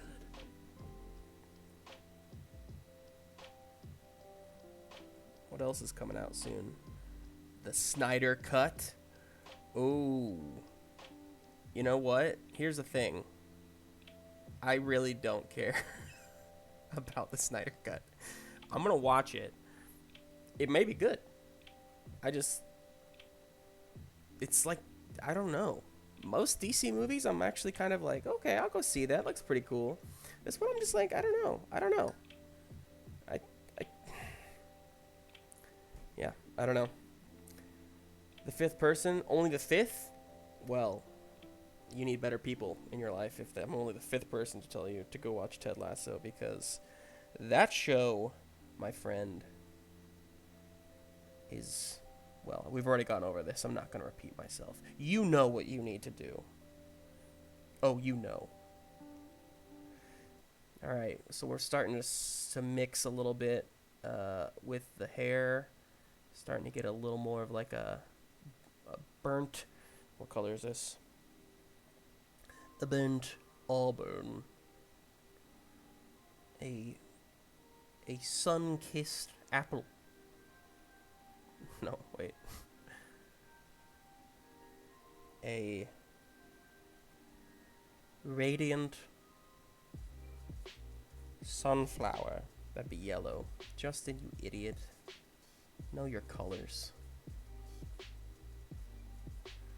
Know your colors, you dummy.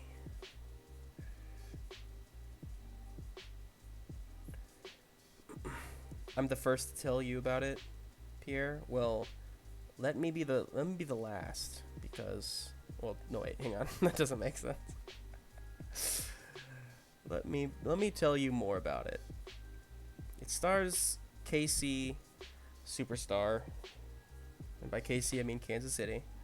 Superstar Jason Sudeikis, everyone's favorite guy, except for maybe Paul Rudd. And he is phenomenal. In fact, he won the Golden Globe. He won the Golden Globe for like best actor in a comedy. Well deserved. Like, here's the thing: you think it's one thing. Like, I went into it, I was like, oh yeah, I've seen this show before. I was completely wrong. I don't think I've ever seen a show like this. I don't think I've ever heard, like, enjoyed a story in this way. And that's not to say that there's, it's not like everything in the world, but it's just it's different. It feels different when you're watching it. And it's exactly what I know exactly what personally I needed to watch right now. I think it came out at the perfect time, not too dissimilar from like WandaVision, where it's, it deals in things that, just a lot of people are kind of dealing with. But also just a damn good show, y'all. Are you tired of me talking about Ted Lasso now? I think I lost like 5 viewers on that rant. Too bad. Unless they just left to go watch Ted Lasso, and then it would be okay. Ooh, it got hot in this room. All right, so we got some preliminary work done on the hair. As Pierre said, it's a sunburnt pumpkin. Yes, thank you. You're my colors guy. We've gone over this. I'm gonna highlight a few bits of the bottom where the sun might hit it. Very good, very good. Love it, love it.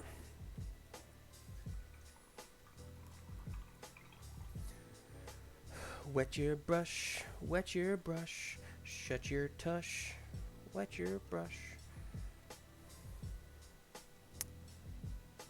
Alright, we're dipping into the brighter oranges now, folks. Gonna really make this hair pop. Pop.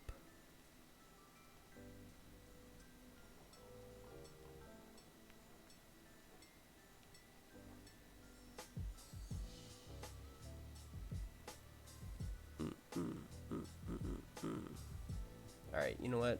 I gotta wait for it to dry a little bit more. I was gonna try to wet blend, but it's not really gonna do what I want.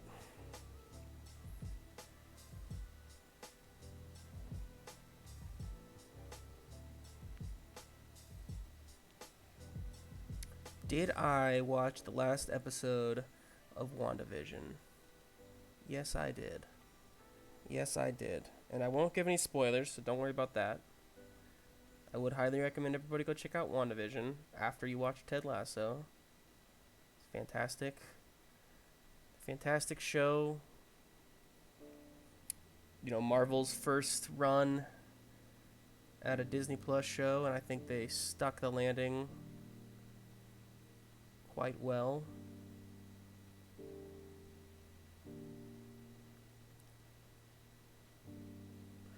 Okay. I'm looking at the Space Jams. Wait. Hang on. I'm gonna go back. Chill vibe music again. Yeah, chill vibe. So this is a playlist called Royalty Free Lo-Fi on Spotify. But guess what I found out last week when I posted it to YouTube? Apparently not every song on this playlist is royalty free. I had to go do a little surgery to the last episode. So I'm hoping it doesn't do the same thing to this one. But it really tells you. It'll tell you if it knows. But it's still good stuff. Love that lo-fi. Okay, so Dark Planet. I'm looking at the Space Jam site and thinking I could go back in time and be a superhuman graphic designer. Yeah. That's all you gotta do, bro. Live your dreams to their fullest.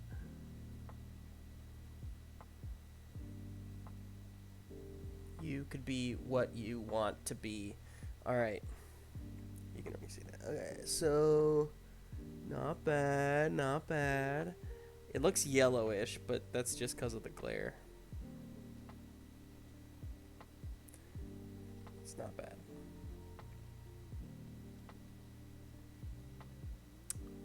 think we're gonna add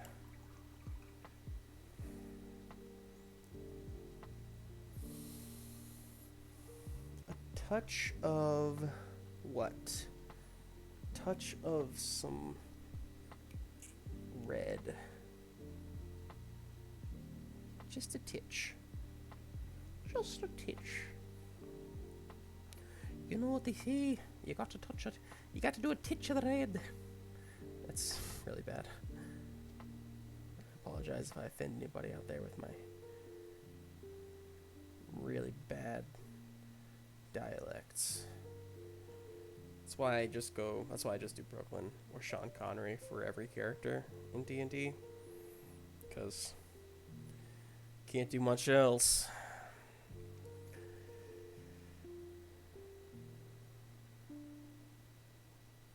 I'm not gonna read all that out loud. So if you're watching the VOD outside of Twitch, I apologize, but there's some good conversationing. Yeah, I said what I said. Conversationing happening on Twitch right now in the chat. If you want to be a part of the conversationing, gotta watch live, y'all. Gotta watch live. And you're saying, well, Justin, come on. I work on Tuesday nights at 8:30 Central. I can't watch. To that I say,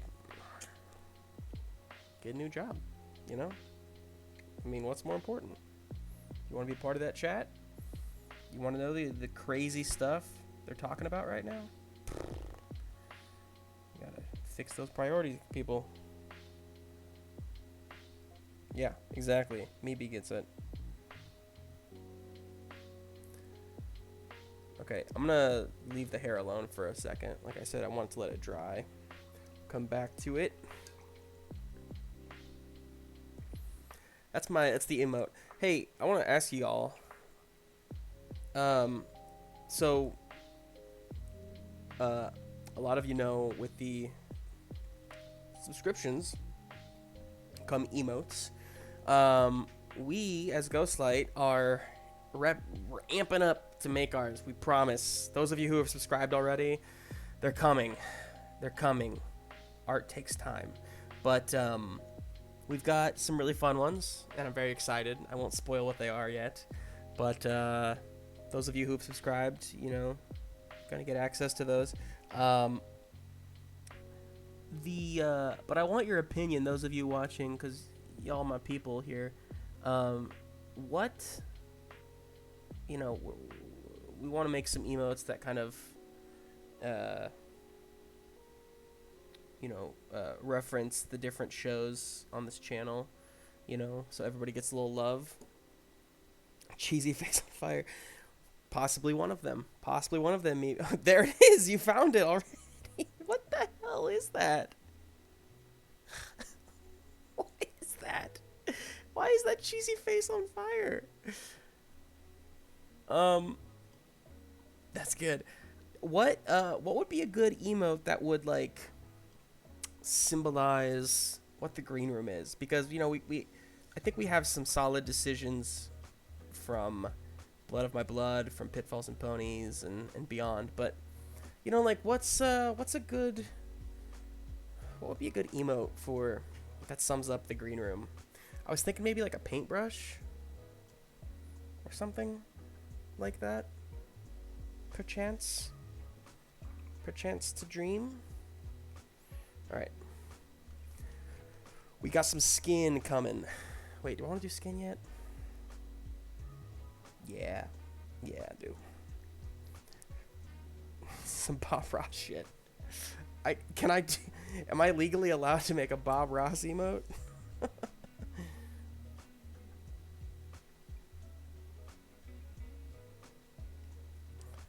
I hope so. What if it's me with Bob Ross hair?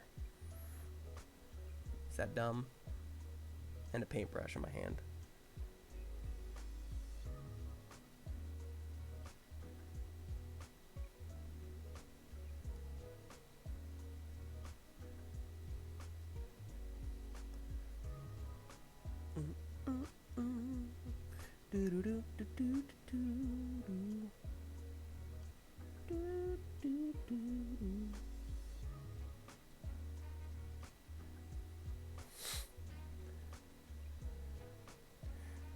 Make a deep fake.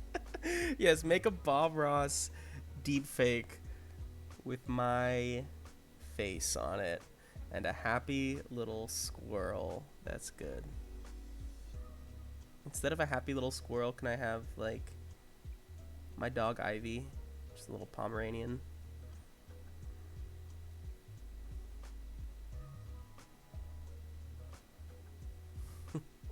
Stupid. But I love it. Do it. Do it. Do it. It's my Emperor Palpatine. Do it. Do it. That's all I'm gonna say now.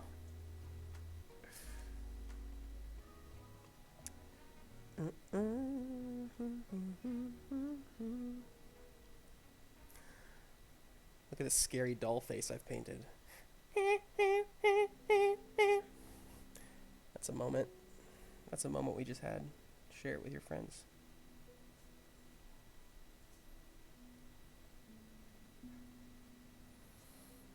I was thinking about so we want to wait, what do we do, like a +5 points emote? Yeah, I like that.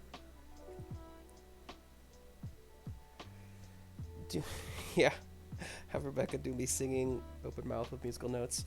That's good. I don't want to steal Ryan's thunder. I feel like Ryan if you don't know what I'm talking about, well, Pierre can probably show you the emotes, but our friend Rebecca, who was on the channel not 2 weeks ago, she made some emotes for our friend Ryan, one of the founders of Ghostlight. You can check out his stream, Hruzard. But yeah, those are his emotes there that she made for him, and they're fantastic. They're just so cool. We love them. So yeah, but you know, I don't want to steal too much of the singing thing from him. He's the true singer. I'm just some guy who sings just to keep the money warm. What the hell does that mean? Keep the money warm. You gotta keep the money warm. What can I say? I look nothing like Ryan, so we would be able to tell a difference. That's fair. I mean, we're both devilishly handsome. We both smell really good. Although, I guess you can't smell an emote, so... You're right. There are no other similarities than those things. Okay.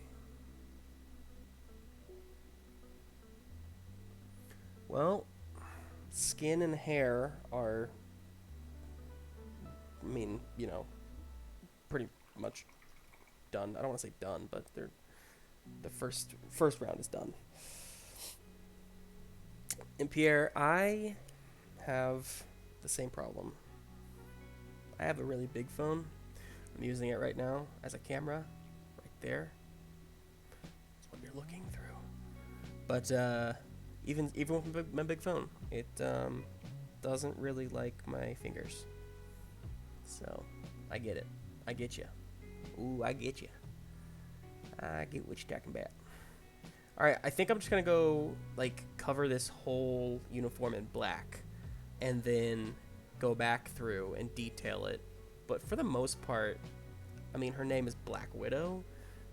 It's not, you know, other colors Widow. It's not Periwinkle Widow. Could you imagine Periwinkle Widow? God, missed opportunity there, Marvel. Burnt Pumpkin Widow.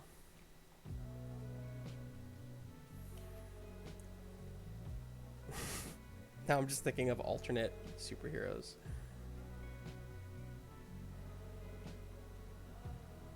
Is there a Captain Mexico? Does anybody know?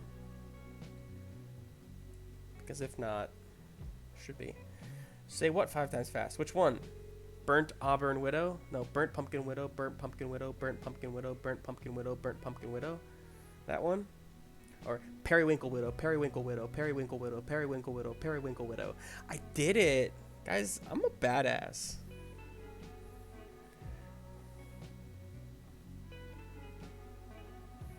But can you type it 5 times fast, nice guy? Amateur. Some people. I tell you what.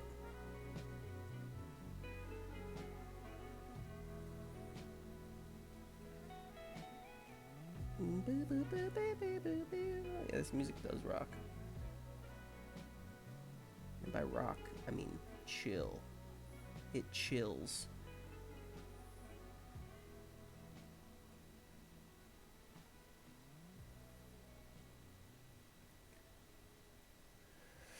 Covering her in black paint because that's the color of her costume. Her costume. She looks like she's got like venom taking over her body right now. It's crazy. Y'all know what I'm talking about? Venom. Am I like... I'm one of those people who... I'm not a huge Venom fan. Maybe it's just because I haven't really seen a good like iteration of the character done. If anybody follows comics, okay, let me rephrase it. If anybody doesn't follow comics, yeah, nice guy. Really blew that one. Pronunciation skizzles. So Venom is like, you know, an adversary of Spider-Man, an anti-hero at times, an anti-hero, I guess, you know, sometimes on the side of good, sometimes not so much, sometimes he devours people whole, just, you know, depends on the day. I mean, could you say any different of yourself, you know what I mean? Or who are we to judge?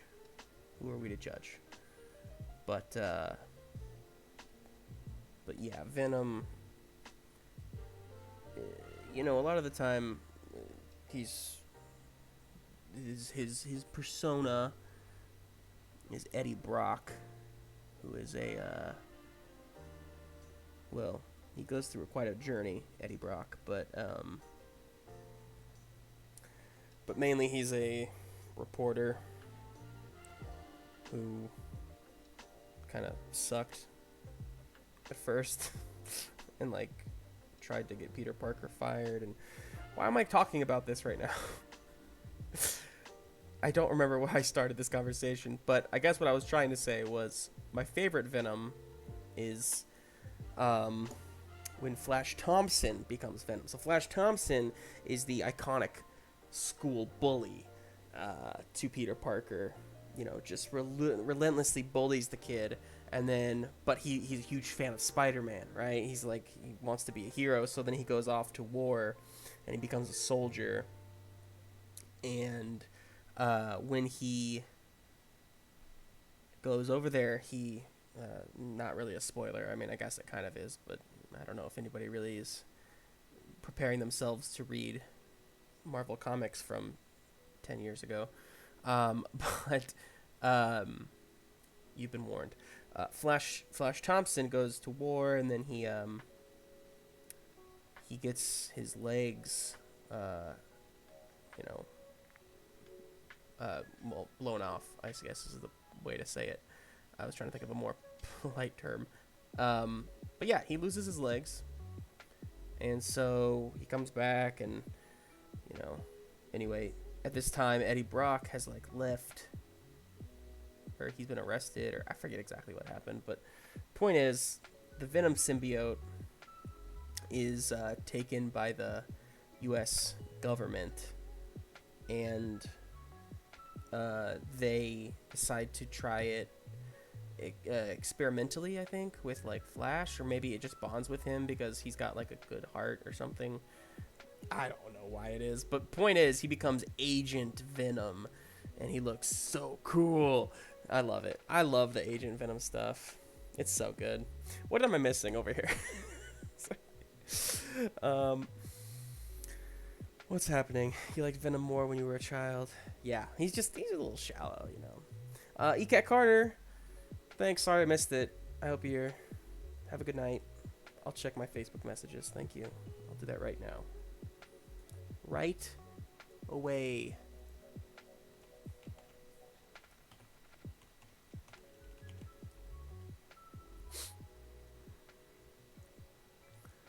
Okay. Yeah. Thanks, ECAT Carter. You the real champ. Yeah, I get it, nice guy.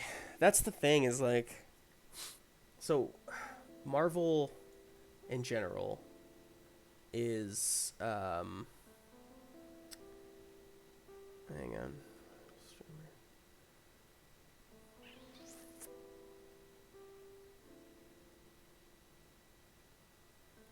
Cool.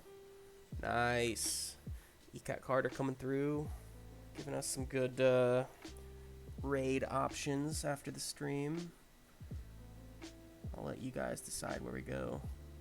You can vote on it. But yeah, nice guy. You're totally right. It's very intimidating. If I hadn't have started when I did, and I mean I started in like 2013, like going back and reading everything, and I went back to like the 90s and read all of the 90s Spider-Man stuff up until present, and I've only read selective stuff before that, but I've read almost every, I would say like I've read like 80% of Marvel material since 2002 or 2003, somewhere in that area, around the time that Avengers Disassembled happens. I've read all the X-Men, I've read all the Spider-Man, I've read all the everything. And sometimes it feels like a chore. I don't know why I keep doing it. I think I can't help but wonder like where they're taking it next. A lot of the time it doesn't matter because they end up, you know, kind of rewriting the stuff that happened 5 years ago, and it's like, well, none of that matters now, but ultimately I still end up loving it. I don't know. My favorite, yeah, I mean, Marvel are by no means my favorite comic books, but I think I'm just so invested in the characters. I just can't help but, you know, see what comes next. They've hooked me.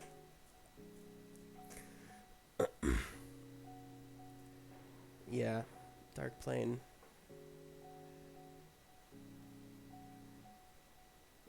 Yeah. No, totally. You don't, that's the thing is like, nobody needs to read everything. Again, it feels like a chore at times. You don't have to do it by any means. Like, just find friends like me who maybe have read more than the average bear, and just, you know, ask them, hey, I like this character. Who should I read for this? I have a friend who does this to me all the time. She'll be like, maybe like she'll watch WandaVision or something like that, and then she'll text me and be like, okay, what like are the essentials I should read in order to like really get a better grasp on this? And I love it. I love you know, pointing people in the right direction on that stuff. So if anybody ever wants to know, hit me up. I'll tell you where to go. The problem is finding it, you know. Luckily the app's really good, but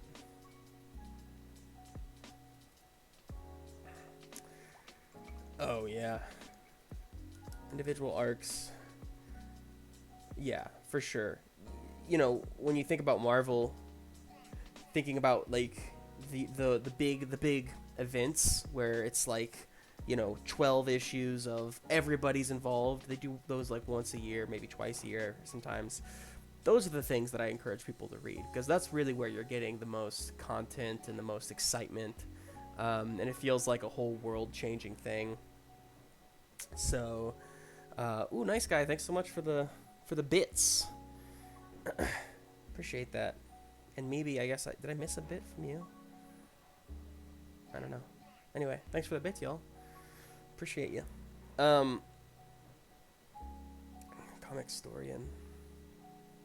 Yeah, that's nice.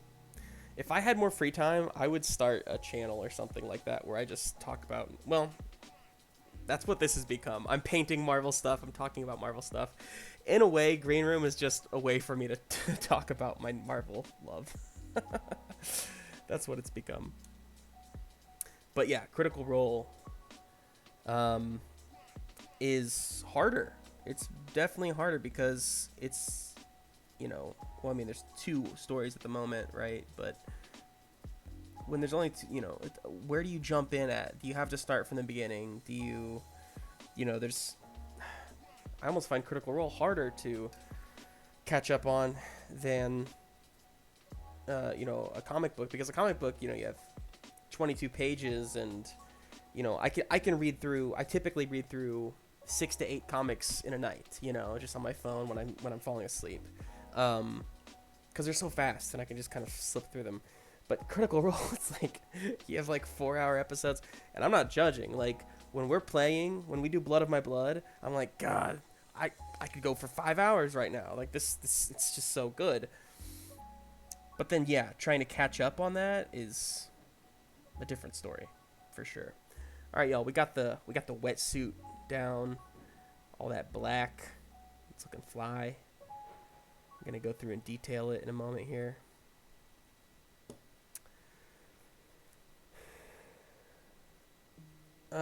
Yeah. For me, with Critical Role, I end up watching a bunch until I get caught up to where they like stream on Twitch, and then I end up like watching other things and I kind of forget. That's kind of where I'm at right now. I haven't watched the latest episode because I took a lot of time to catch up, and then I just never watched live, so.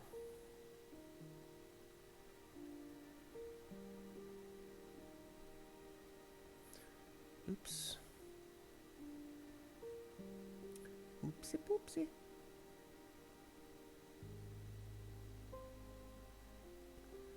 Nice. Yeah. I know, the clothes already look amazing, and all I did was put a layer of black on them. I mean, that is more just props to the model itself. It is a very detailed, I love it. It's so good. And it's big, you know, it's like, I mean, it's like an inch big.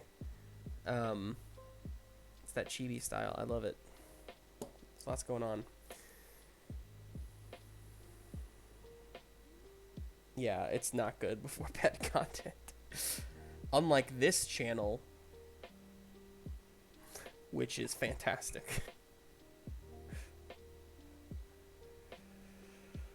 Okay. All right. Let's see. Batons. What color should these batons be? Are they electric batons? Does she have? I think I'm gonna try to do some sort of like electricity through her little widow. What are they called? Widow snaps? No, widow bites. I forget what her weapons are called.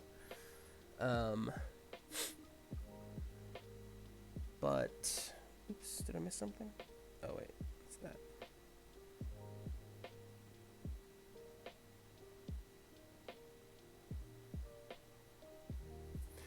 She's not Nightwing, but she is Nightwing. I mean, she's got those she's got batons. I mean, look at her. She is Nightwing. Who are we kidding ourselves? Why are we kidding ourselves?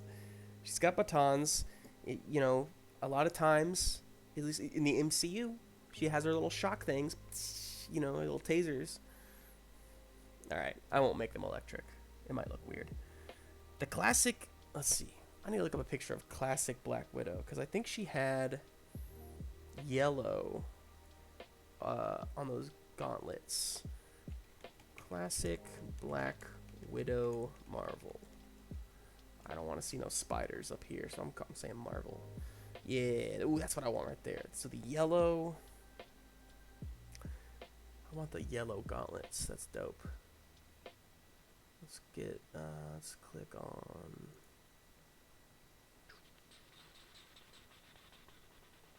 Yeah. Comic book Black Widow. Alright, so we got... I'm going to paint those yellow. We're doing it. We're doing it. You can't change my mind.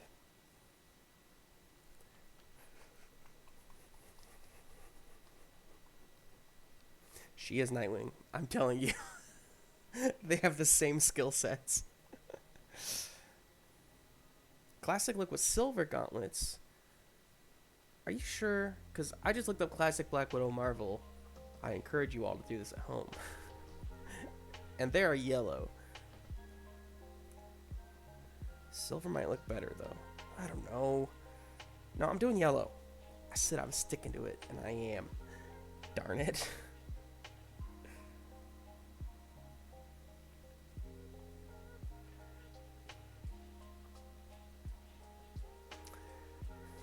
Thank you.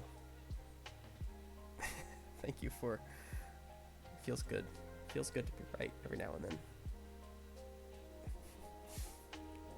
Alright. We're just going for it. Let's do this. Yellow. Yellow. Every time I brush stroke, I'm just gonna say yellow. Any more thoughts on emotes, y'all?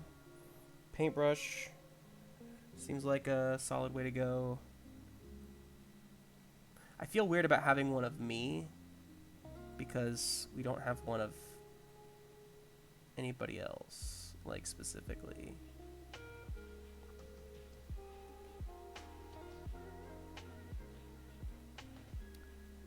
But maybe I'm crazy. Maybe, I mean, hey, give the people what they want. We should have one of just my hand, because it's such a good hand model.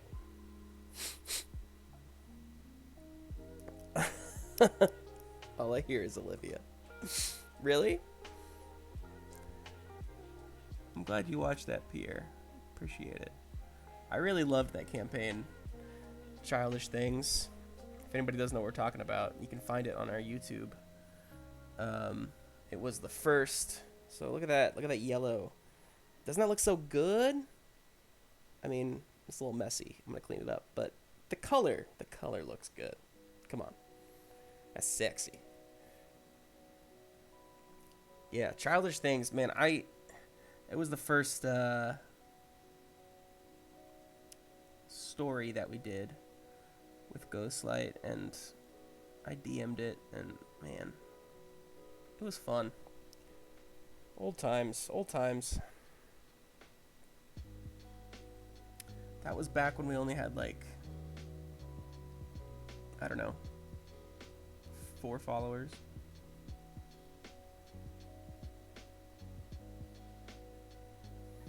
Maybe that says something about my DMing. Just kidding. I know I'm a good DM. Okay, right there. Get the underneath. Sometimes the worst part of painting is just getting those angles. Just getting them angles.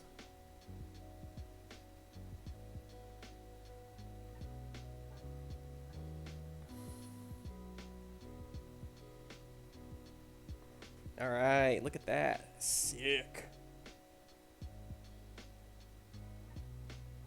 I like it. I like it. What am I missing? What am I missing? What am I missing? Black Widow, Dr. Shazam, what's up? Welcome. Haven't seen you in a while. Glad you stopped by, man. Yeah, we got Black Widow going. Check it. Chickity chickity check it. I'm gonna detail that suit in just a second here. Maybe a paint palette. Ooh, that's smart. I like that. I like that.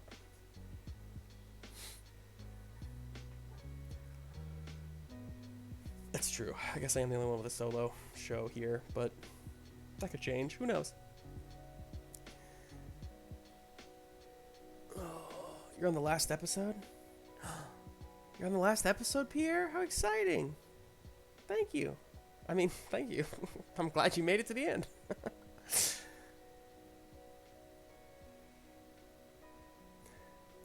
Priorities, man.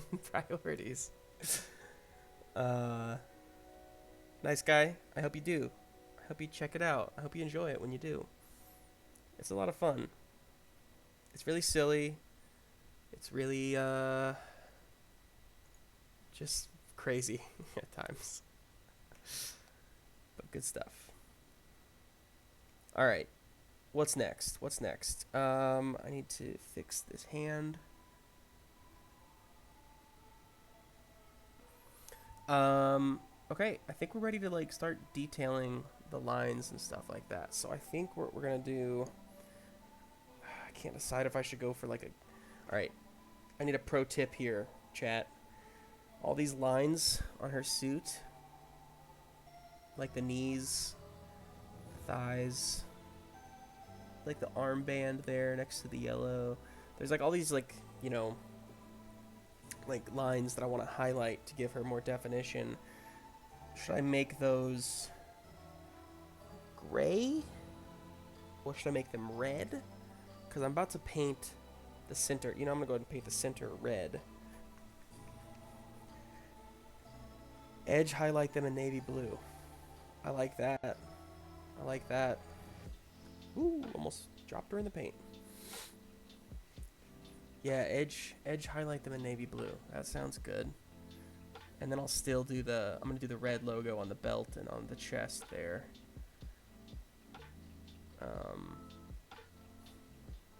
Because red and black are really her main colors, you know.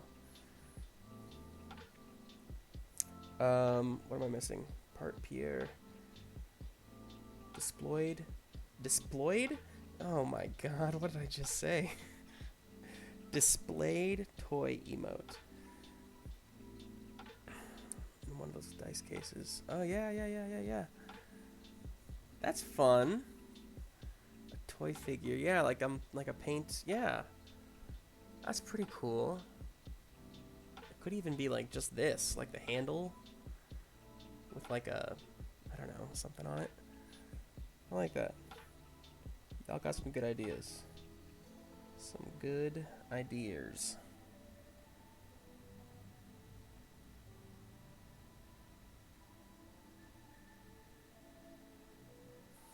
Sorry, it's hard for me to talk when I have like very fine painting to do. It's like I don't even want to breathe.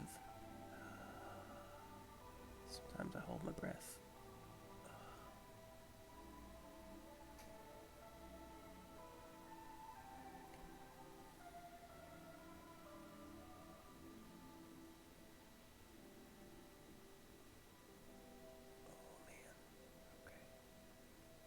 I feel like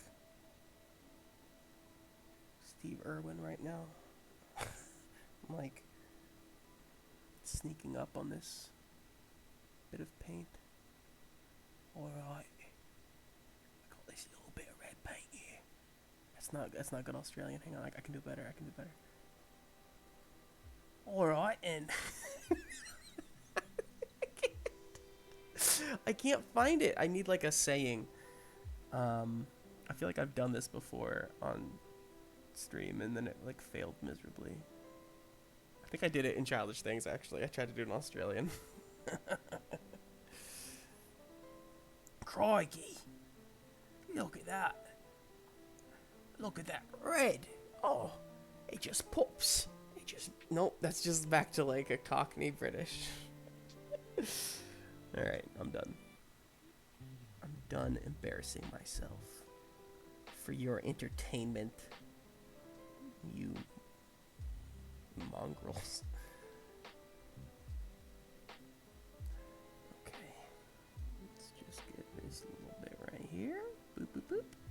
And this little bit down here. A spoobity boobity. A spoobity boobity bee. Oh, there we go. I like that. I like that red. Slick AF. There was an episode where the intro was everyone trying to find yeah, an Aussie accent. I know. That's crazy. None of us ever did. Spoiler. It never happens.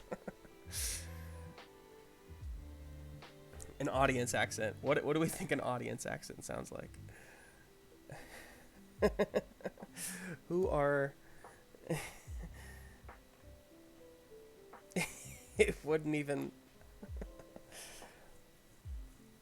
I will allow the term mongrel in the chat, but only in this one case. Maybe I shouldn't have said it. I don't know if that's against Twitch rules. I'm gonna stop saying it now just in case. trying to emulate a laugh track. Yeah, well, that makes sense. Audience accent. I want the knee pads to be somehow cool. Maybe not. Missed some black there. Ooh, missed a lot of black on that calf. Whoops. Whoop. Gotta paint, paint, paint. Gotta paint on the places that I missed. Gotta paint, paint, paint. Paint the places that I missed. Guys, my songs fail. I gotta find something better to do to entertain you than sing, because the singing thing just is not coming together, which is sad. Because, like, normally I'm like, you know, who knows? Who cares? Screw it.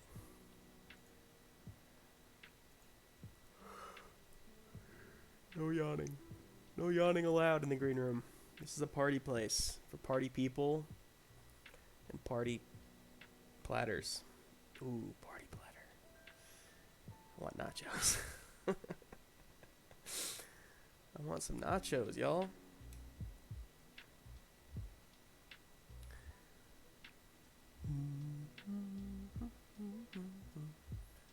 Alright, let's go back to the hair.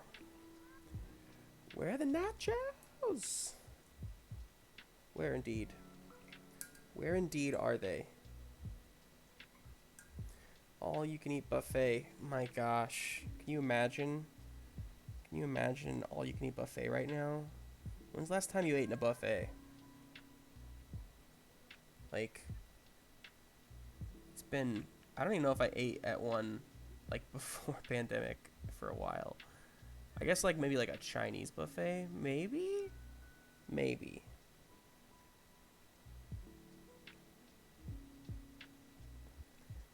Yeah, you guys got pizza tonight, huh? Instead of tacos. It's alright. I didn't do Taco Tuesday either. I'll probably do Taco Wednesday, though. You know, here's a pro tip for you.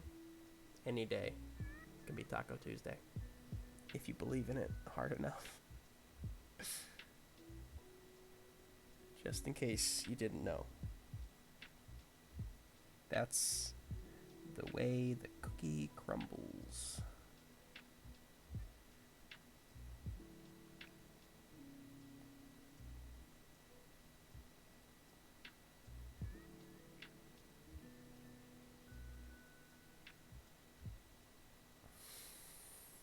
Yeah, I blew your mind there. I know.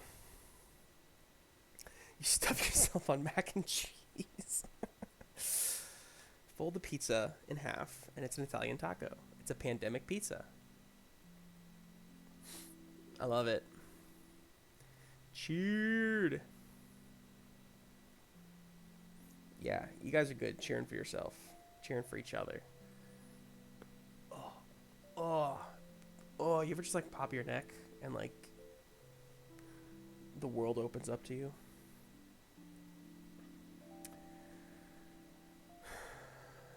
Oh my gosh, some quiet. Why every time you have these great just zingers?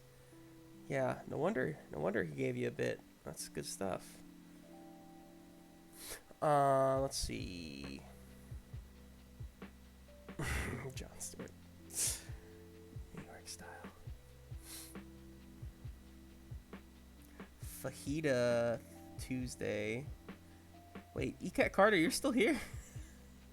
You just had to chime in. You woke up from your slumber. Somebody's talking about fajitas. I know it. Do you have like an alert that goes off whenever anybody talks about tacos or fajitas? I never said I was going to bed. I just assumed. You know, had to get that beauty sleep. Something I know nothing about. I rest my hands though, that's why they're so beautiful. That's gonna be an ongoing joke now because you guys told me I had nice hands and it went straight to my head. straight up to the old noggin.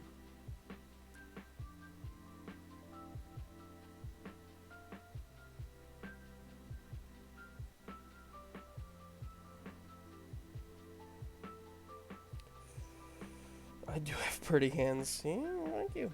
Thank you.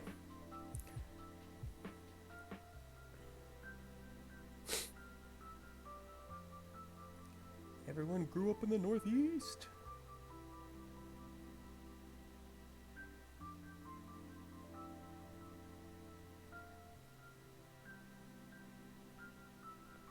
All right.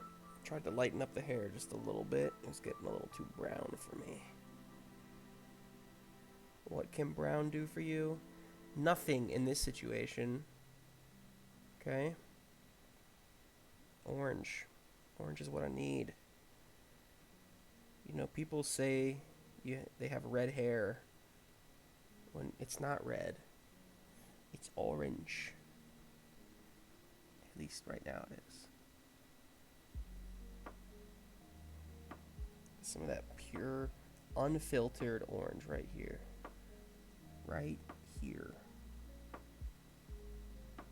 Oh, that's good. Oh, that's gonna look nice. Ooh, baby.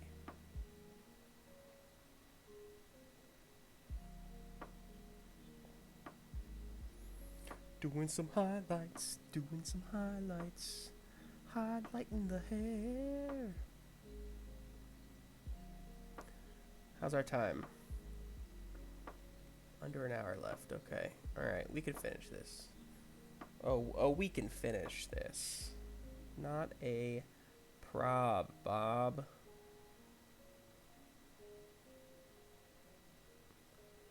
What are you cheering for over there? What's happening?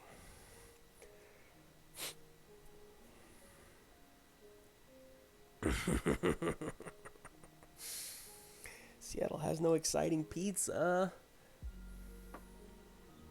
I sure should have used it. Does Seattle have good Mexican though? Because I read recently that they don't. Also, Forbes magazine. You know, everyone goes to Forbes for food recs, and Forbes just released an article like today or yesterday that basically said Kansas City is the new taco capital of the U.S. And I have to agree. To be honest, though, I get most of my tacos from Kansas City. So I'm a little biased. Not bad. That hair. Guys, look at that hair. Guys. Can we just take a moment to awe in the greatness of the hair?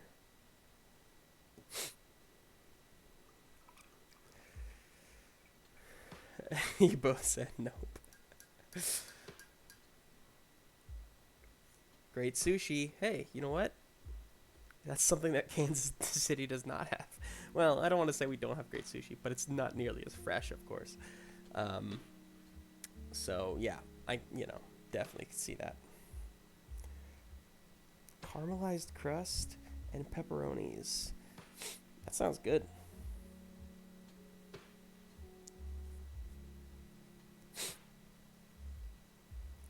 Hot sauce in your eyes. Yeah, no, I know ECAT Carter. I know we have great sushi places, but have you had sushi in Seattle? Because I tell you what, it tastes much fresher. It just does. I'm not saying we don't have good sushi, but it's different, okay? It's just different. I can't tell you how. It's just something you gotta discover on your own.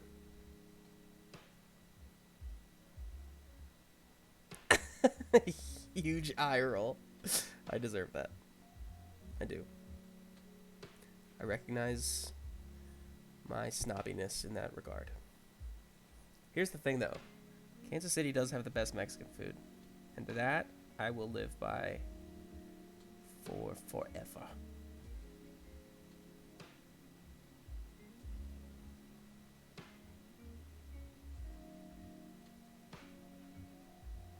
Just doing some shadowing, some cell shade shadowing here on the face. Trying to.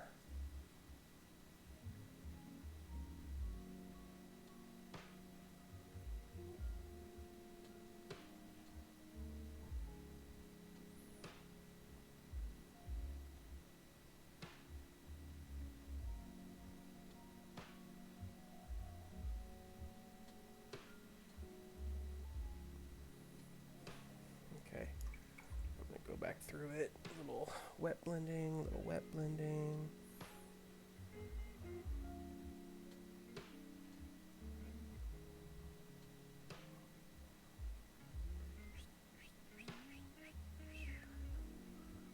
Okay, a little too much.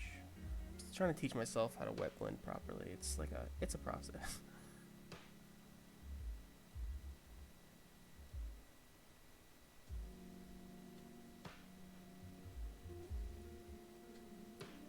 That looks pretty good.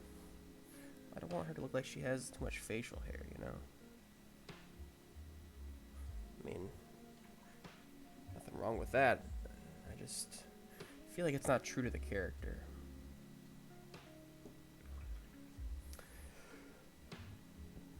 What's happening over here? We're talking about food still? Dark Plane. You want ECAT card to remain your friend, so you're stepping out of the sushi argument. That's good. Mexican food is garbage here. Oh, no. Oh, no. I don't know if I can ever live in Seattle now without good Mexican food.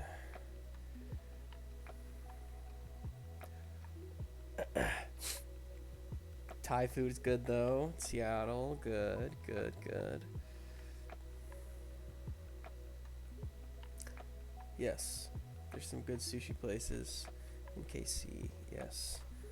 Do I cook good Mexican food? You know, I like to think so. It's, you know, there's only one special dish that I really like make, and I haven't made it in a long time actually, but it's my grandma's pork chile recipe, and it's delicious. You just eat it with like some eggs and some tortillas. Ooh, good stuff. Good stuff.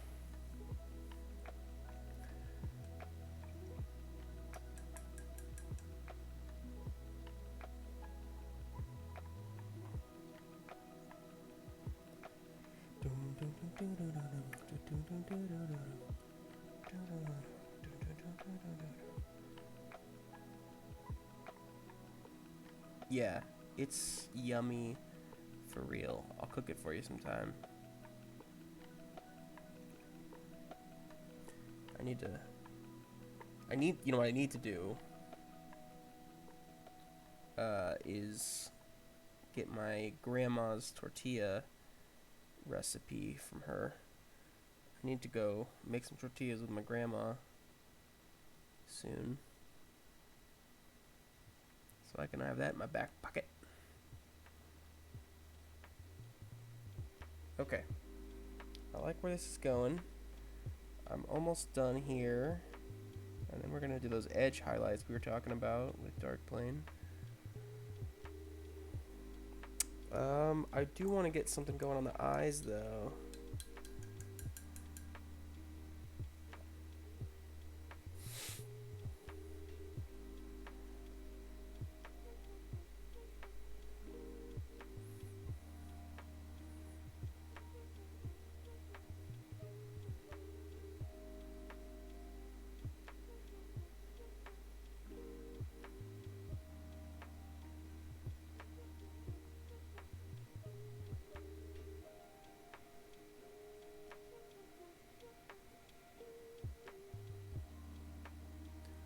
Yeah, first we're gonna put down some dark brown.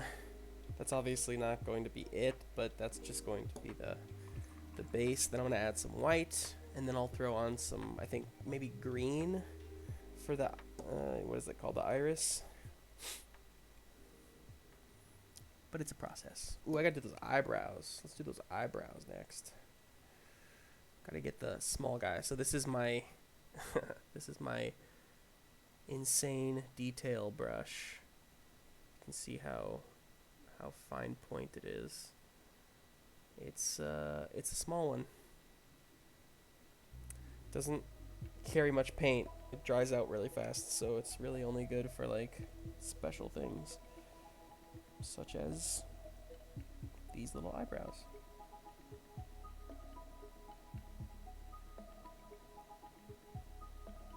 Ooh, too bright, too bright. She's gonna have some orange ass eyebrows.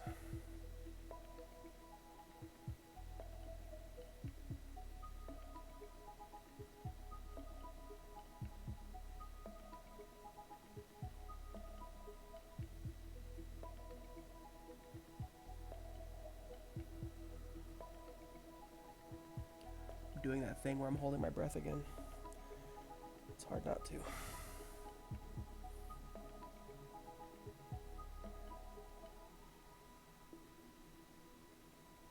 But luckily I got this dope ass brush that helps out a lot.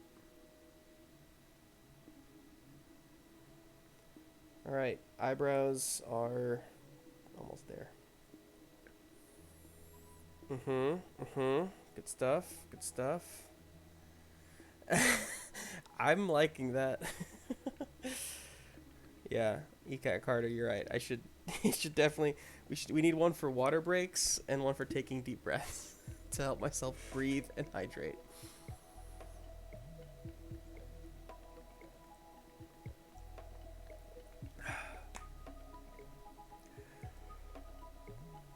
Oh, stretch break too.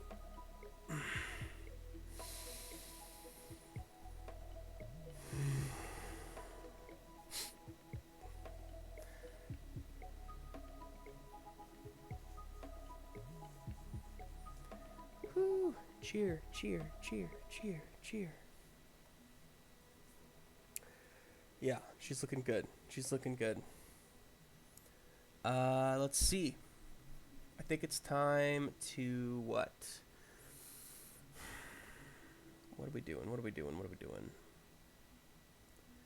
I think I want to do...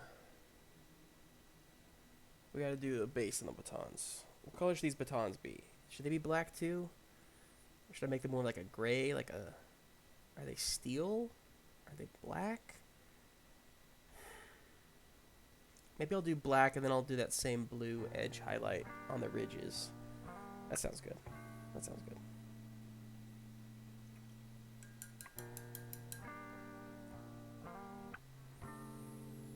That Seattle rain. It's more like just like a...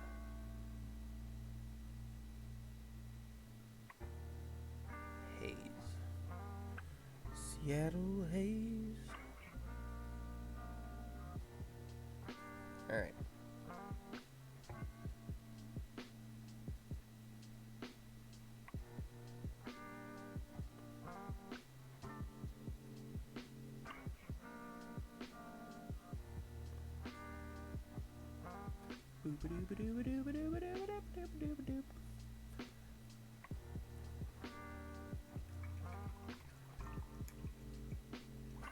Yeah, it is starting to feel like spring. I don't know if you saw ECAT Carter. It I was looking at the forecast today, and there's a chance of snow in KC next week. It's like, what the hell? What in the hell?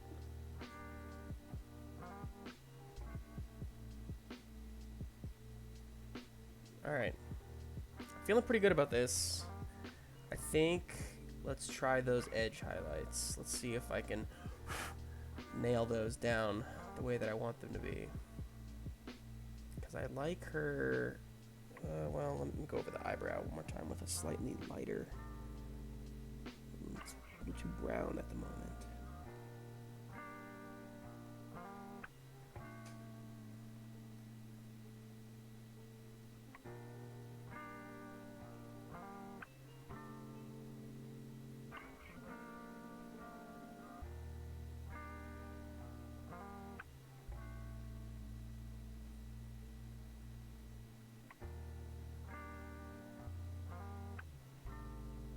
Nice. Cool. I'm satisfied with that.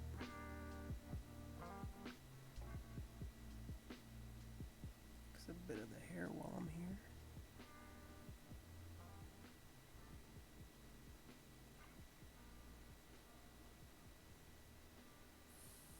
Great.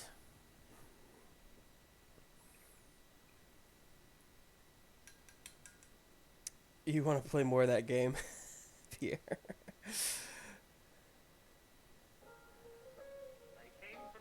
Yeah. Maybe I remember when you came into town for my wedding, actually, and I remember that you like it was something about like a thunderstorm, and you got freaked out because like the thunder was so loud, but everybody else who lives here was just like pretty used to it. Sir Ian McKellen and Gordon Ramsay. Oh my god. Okay, hang on. Gordon Ramsay's the tricky one because like I don't know any celebrities that have been on his show. Yeah, it was so loud. Let's see. Gordon Ramsay is with Gordon Ramsay. I don't know any Gordon Ramsay stuff outside of like Hell's Kitchen. I don't know any celebrities that have been on Hell's Kitchen. All right, let's get that white going. Just need a dollop. Just a little thing right there of some white. Get some white going in there. Okay. And then let's put it on these there eyes. Oh yeah, that's what we want right there from them eyes. Is just a little bit of white. Oh yes. That's the good stuff. I need to make that one a little bigger. Otherwise she looks like she got one eye that's bigger than the other. And ain't nobody want that.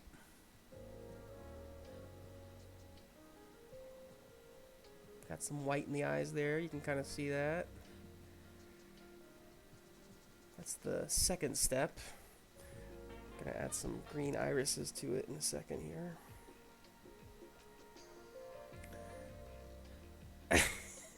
Yeah, give me somebody else besides Gordon Ramsay. I'll connect Sir Ian McKellen to the next name that comes up in the chat. Whoever throws one out there, I can do this. I'm usually pretty good at this kind of stuff. We'll see though.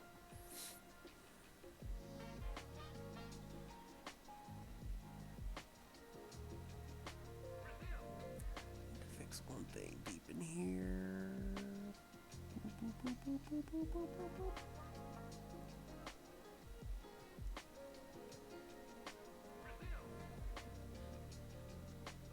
Okay, that's pretty good. There's little places I missed in the hair. There's so many waves. Okay. Let's see.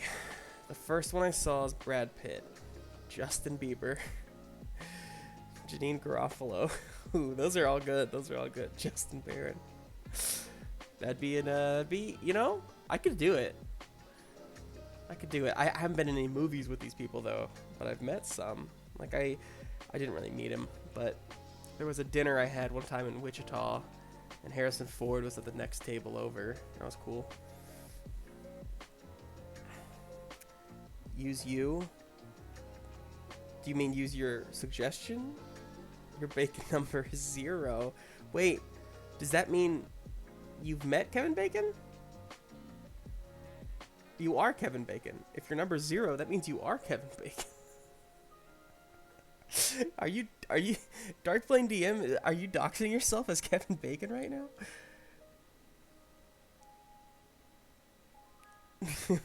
Oh, you were. Oh shit, you actually do know. You've met Kevin Bacon. That's cool. Maybe eats bacon. That's fun. Okay. Let's see. I'm gonna go. Okay, let's see. Sir Ian McKellen to. I'm gonna connect all these people. No, I'm not. That's too hard. So Ian McKellen to Brad Pitt. We'll start there. Okay. Ian McKellen was in, we'll say Lord of the Rings, and with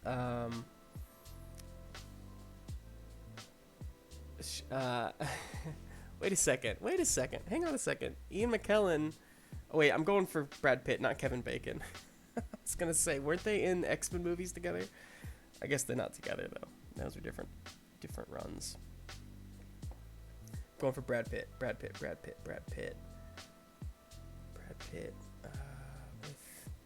If I do, okay, so Ian McKellen, Lord of the Rings to any of them. Let's go with Sean Astin. Sean Astin was in. I'm just gonna go. I'm not gonna try and connect. I'm just gonna roundabout see if I can get there. So Sean Astin, Goonies with Josh Brolin. Josh Brolin opens up a whole new thing. Josh Brolin. Well, oh, I got it. Josh Brolin was in Deadpool 2 with Brad Pitt. Brad Pitt had a cameo in that movie. Boom. Did it. It's probably some obvious way that I missed, but works for me.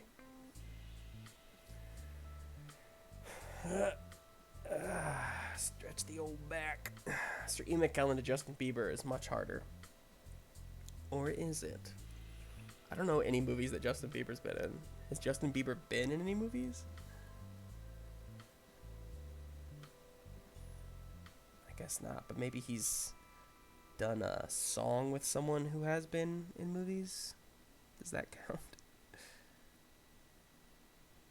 I don't know. I don't know if that counts. I'm going to clean up these gauntlets, and then I'm going to do the edge highlights, and then I think we're going to be good with Black Widow here.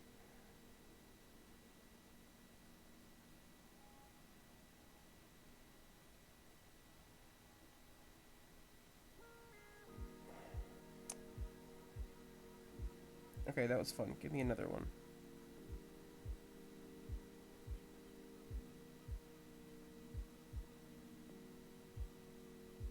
I'm going to connect the first two names that come up in the chat here.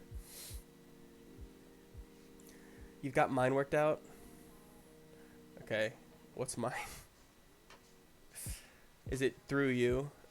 I'm guessing it's through you, if you've been in the following. Biebs was in Zoolander? Oh, like the second one? Okay. So I'll go Justin Bieber to who?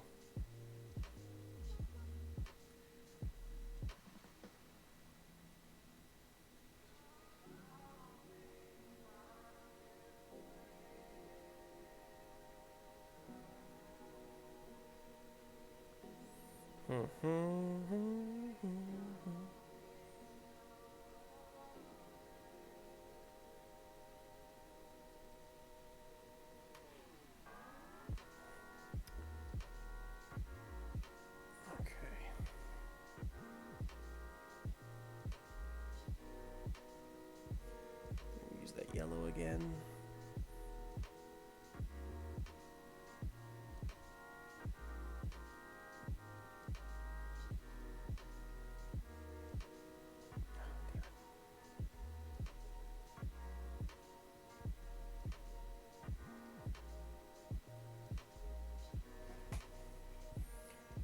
Justin Bieber to Johnny Depp. Okay, I can do that. So Justin Bieber was in Zoolander 2 with Ben Stiller. Or actually, maybe I should go Owen Wilson. Owen Wilson was with Selma Hayek in a movie. What movie was that? They were in a movie together, I swear. It doesn't count if I can't name the movie. Okay. How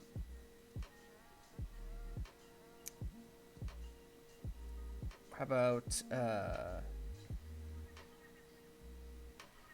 I'm sure there's like an obvious thing I'm missing here.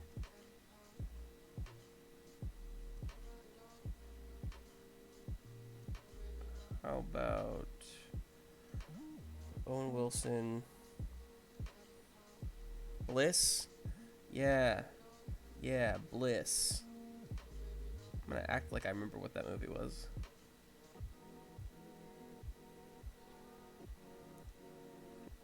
thanks for Googling it for me.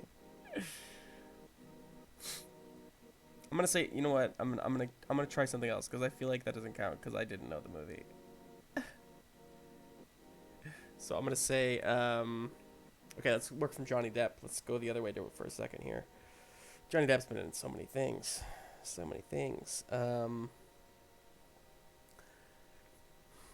but let's see. Pirates movies. So I was thinking Selma Hayek. Technically, would be a good one there. Orlando Bloom. Keira Knightley. Jeffrey Rush. Jeffrey Rush was in... Wait, who am I connecting? I'm going in circles. Alright. This probably isn't entertaining. Let's do this Edge highlights, yeah? Let's do it. Gotta get a good brush for this. Alright, here we go. Pierre's coming with a win here. Bieber was in Zoolander 2. Ben Stiller, who was in the movie Meet the Parents. De Niro was with Joaquin Phoenix in The Joker. And Joaquin Phoenix was with Johnny Depp in what? What did they do together? Gotta get some blue. Blue.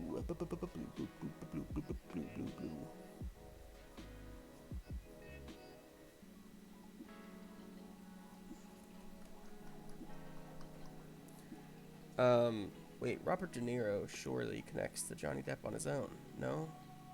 Is there no connection there?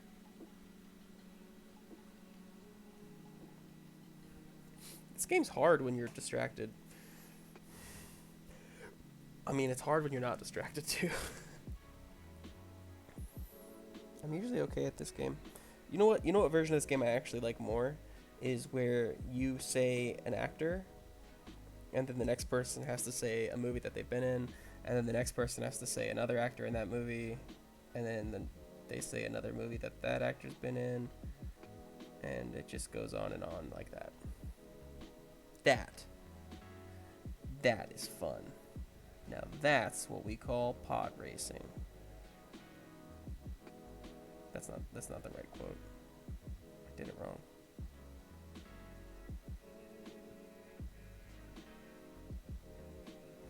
I think I have a wrong brush for this. This is not going well.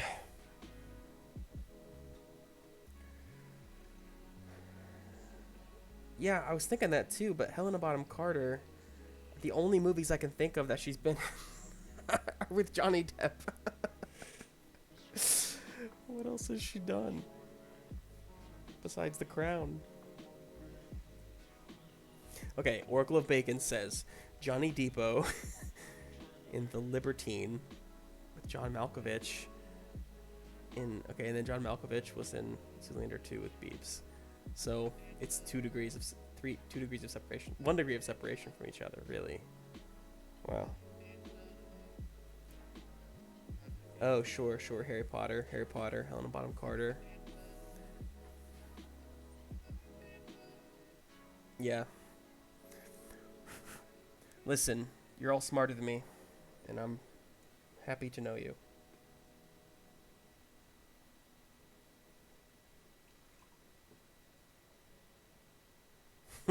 Depot. I need like a better brush to do this with. It's something hard. I don't really have a good brush for this. Guess we'll try this one.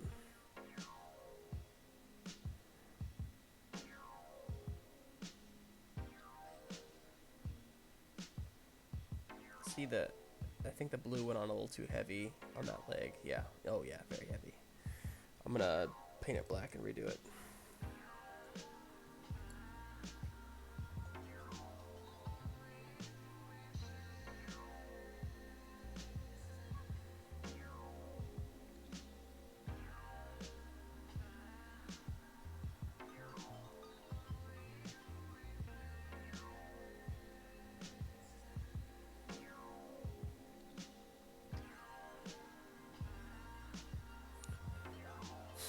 David Tennant, Chris Elliott.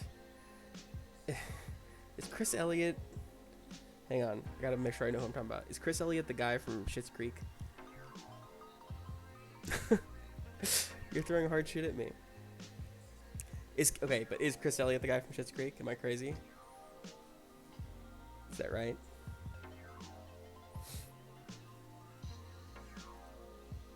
Alright. Oh yeah, and there's something about Mary. That's right. He's that creepy guy. Okay, I can do this one. So there's something about Mary. We've got Cameron Diaz. And she did what? What else? Wait, let me think of David Tennant going backwards here. David Tennant, Doctor Who. We got all I think of is Broadchurch, which doesn't have very many famous people in it. I guess Olivia Colman.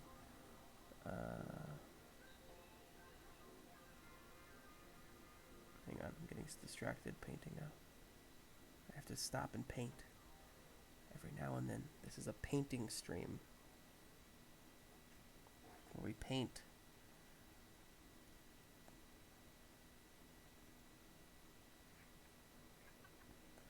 Okay.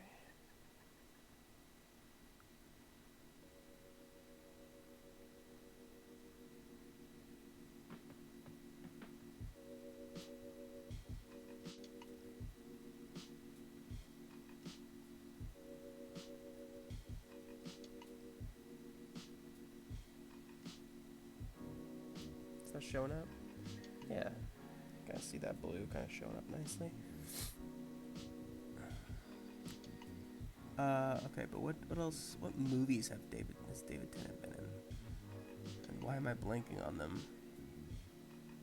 I know all of his shows. Jessica Jones.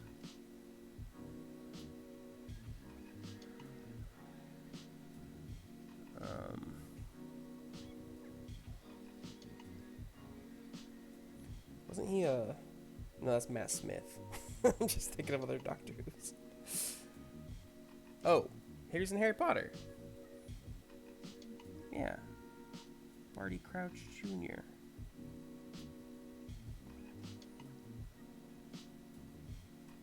David Tennant to Simon Pegg.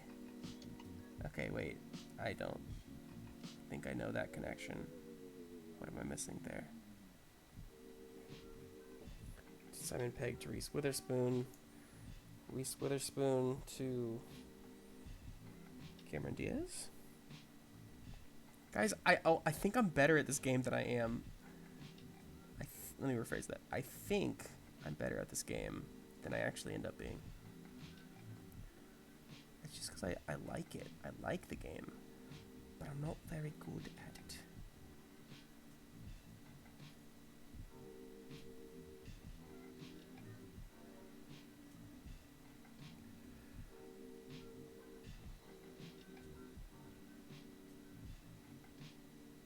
It's like I know all this stuff until I get questioned about it, and then I just forget what everybody's been in and who else has been in it with them.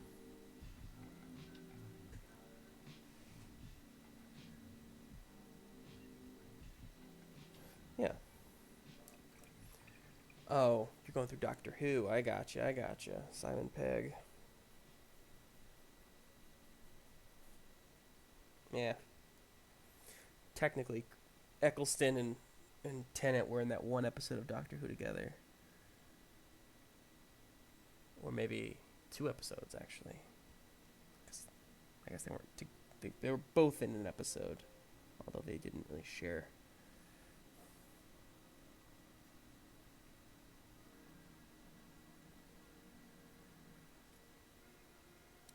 Guys, this is looking pretty good. Pretty stellar. Good call, Dark Plane, on the blue highlighting. I think that was the right call. And honestly, like, I laid it on a little too heavy, but I think I like the look. I think I actually like just the blue detailing.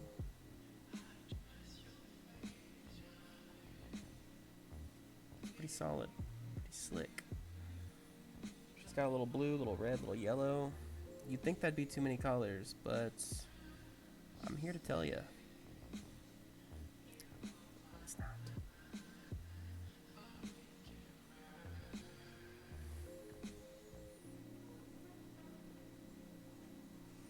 All right, gotta get the fine one going, and then we're gonna be done, folks. Then we're gonna call it a night. Oh, I gotta finish the eyes, but that'll be really fast.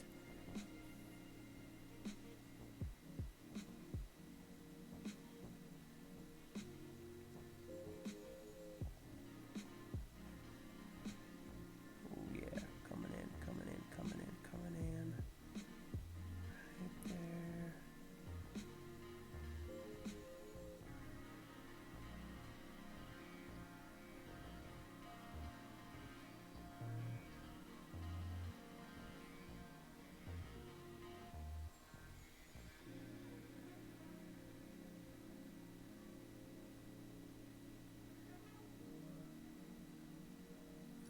Nice.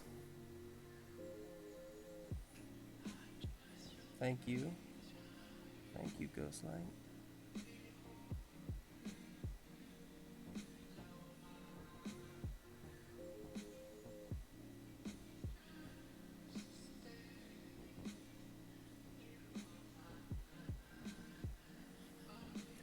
I don't know if you can see, there's a little A on her shoulder. Right? Like right there on top of my thumb. It is a little highlighted now. Yeah, look at that. Dig it. I dig it. Thank you, Self. I know, right? Thanks, Ghostlight. Oh, wait, Pierre, you locked it? You got it? Simon Pegg to Reese to Witherspoon, who hangs out / hung out with Diaz. There you go. Yeah, I mean, obviously. Of course they hung out.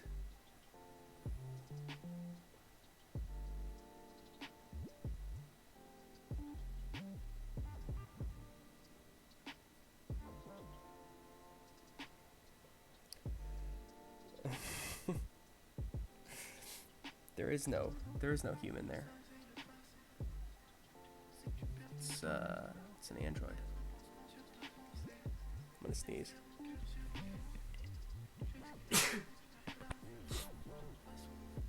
I'm allergic to lies, that's why. Alright, guys.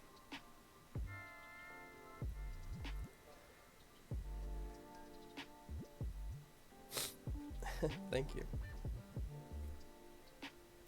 Alright, final touch is... Oh, damn it. I was gonna do the edge on the things. Okay, I'm lying. Hold on. We have two things left. We gotta do this. Just briefly do a little bit of that.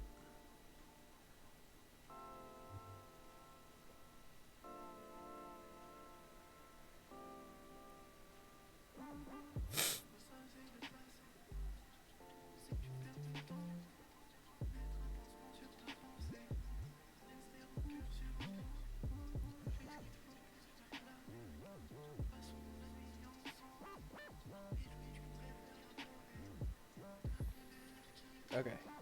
Get those batons looking sick.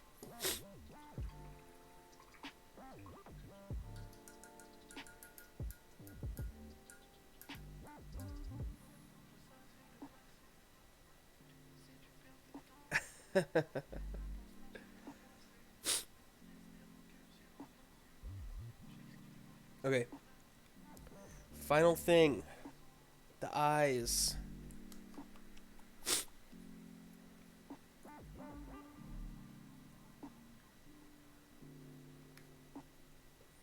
Got that green.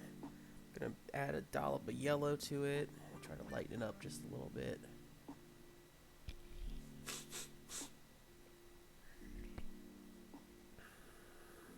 There we go.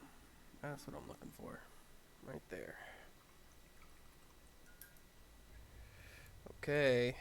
Here we go for the eyes.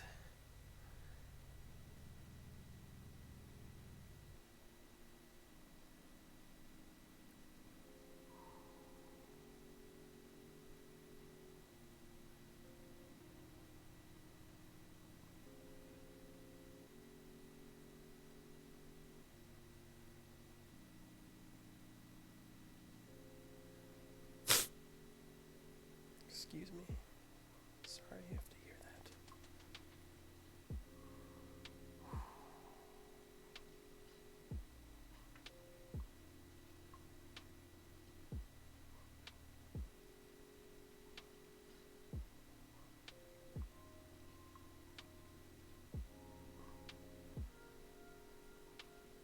Okay. Eyes are done. Let's see. That's a little too bright, maybe. No, we need the light. Okay. Can you see them? Maybe? Right there? I don't know if you're gonna get a good angle. That's maybe the best angle right there. Need a better camera. Oh well. Okay. Guys, I think we're done. I think we have Black Widow. She's looking great. Let me turn down the light a little bit, see if that helps. A little better, maybe. Yeah, you can kind of see. Nice. Pierre, have a good night. Thanks for chilling. Thanks for checking us out. Again, as always. I'm about to say goodnight to everybody anyway. Let's head back over to the other page, the other chat real quick. Hold on. Alright. So, we did it. Let's see if this angle's a little better here. Yeah, look at that. There we go. Alright. There she is. The Russian superhero. That blue really makes it pop. I like it. I'm getting crooked. I might go back and do a little more highlighting on the hair there. I want it to shine a little more. You know, uses that herbal essence. That what do you call it? All right. Sick. Oh, I never showed you, but I am pretty much done with Captain America. I never got a chance to show you guys the end result there. So I'll go ahead and do that now. I think there's a few little tweaks I want to make, but this is how Cap ended up looking, which is I'm pretty happy with the result there.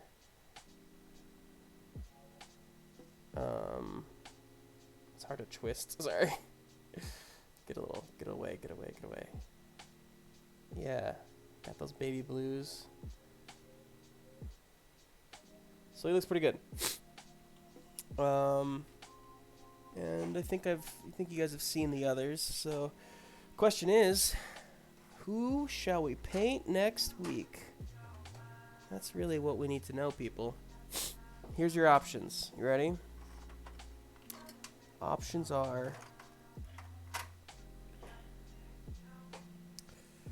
All right, I think we only have 4 left. 4 left in the base kit here. So I haven't primed any of these, which is probably okay. But we've got Wasp. Okay. Pretty tricky. Lots of angles, lots of stuff there. So Wasp, we've got Ultron. We've got Taskmaster, who's probably going to be pretty hard. He's at that angle where there's lots of hard places to get into, and he's got a couple different colors that I think are gonna be hard to. And then we have Iron Man, who just may end up being the hardest one of all because of all that metallic. I don't know exactly how I'm gonna make that shine. Plus that blast on the bottom. That one may be the hardest. Everybody votes Wasp. Sick. Alright, guys. Well, next week we will do Wasp. And then we will be closer to... I mean, I'll do all of them eventually, so, you know, there's that. But, thank you so much for watching tonight, everybody. I had a lot of fun. I hope you did too. I will see, hopefully, all of you on Friday night for the 4th episode of Blood of My Blood. Things are going crazy for my character, Tiago, along with everybody else. So, hopefully, we'll get some answers this Friday. And then hope to see you back again on Sunday morning for Pitfalls and Ponies, which is just a blast. Like, if you know, I don't know if you're watching or not, but if you think you're like, yeah, you know, I don't know if that one's for me because it's My Little Ponies, I'm going to tell you right now, it's for you. It's hilarious. The cast is just, they work together so well. It's very cohesive, and it's just so much fun to watch. It's good stuff. Thanks, Meeby. Thank you. All right. Well, if nothing else, I'll see you all next Tuesday. We'll have a few more guests. Probably wrap up I think the last of our, maybe the second to last of our RPG players that are cast members on the channel. And then we'll paint Wasp. So hope to see you then. Thanks so much. Oh, I forgot to say, we're gonna raid somebody. Ooh, we gotta raid somebody.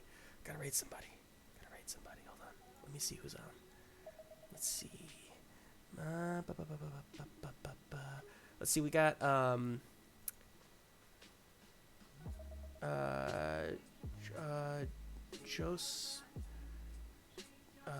Miss. Okay, let's go with Miss Tapcat. Yeah? Or I don't know. I don't care. I can't decide. Let's go with Miss Tapcat. Yeah. So we're gonna raid Miss Tapcat. As always, guys, just, you know, show them some love. And yeah, you get that many points for channel rating. Is that right? Wow. So stick around. Show Miss Tapcat some love. And yeah, we'll see you next week. Thanks so much, everybody. Have a good night.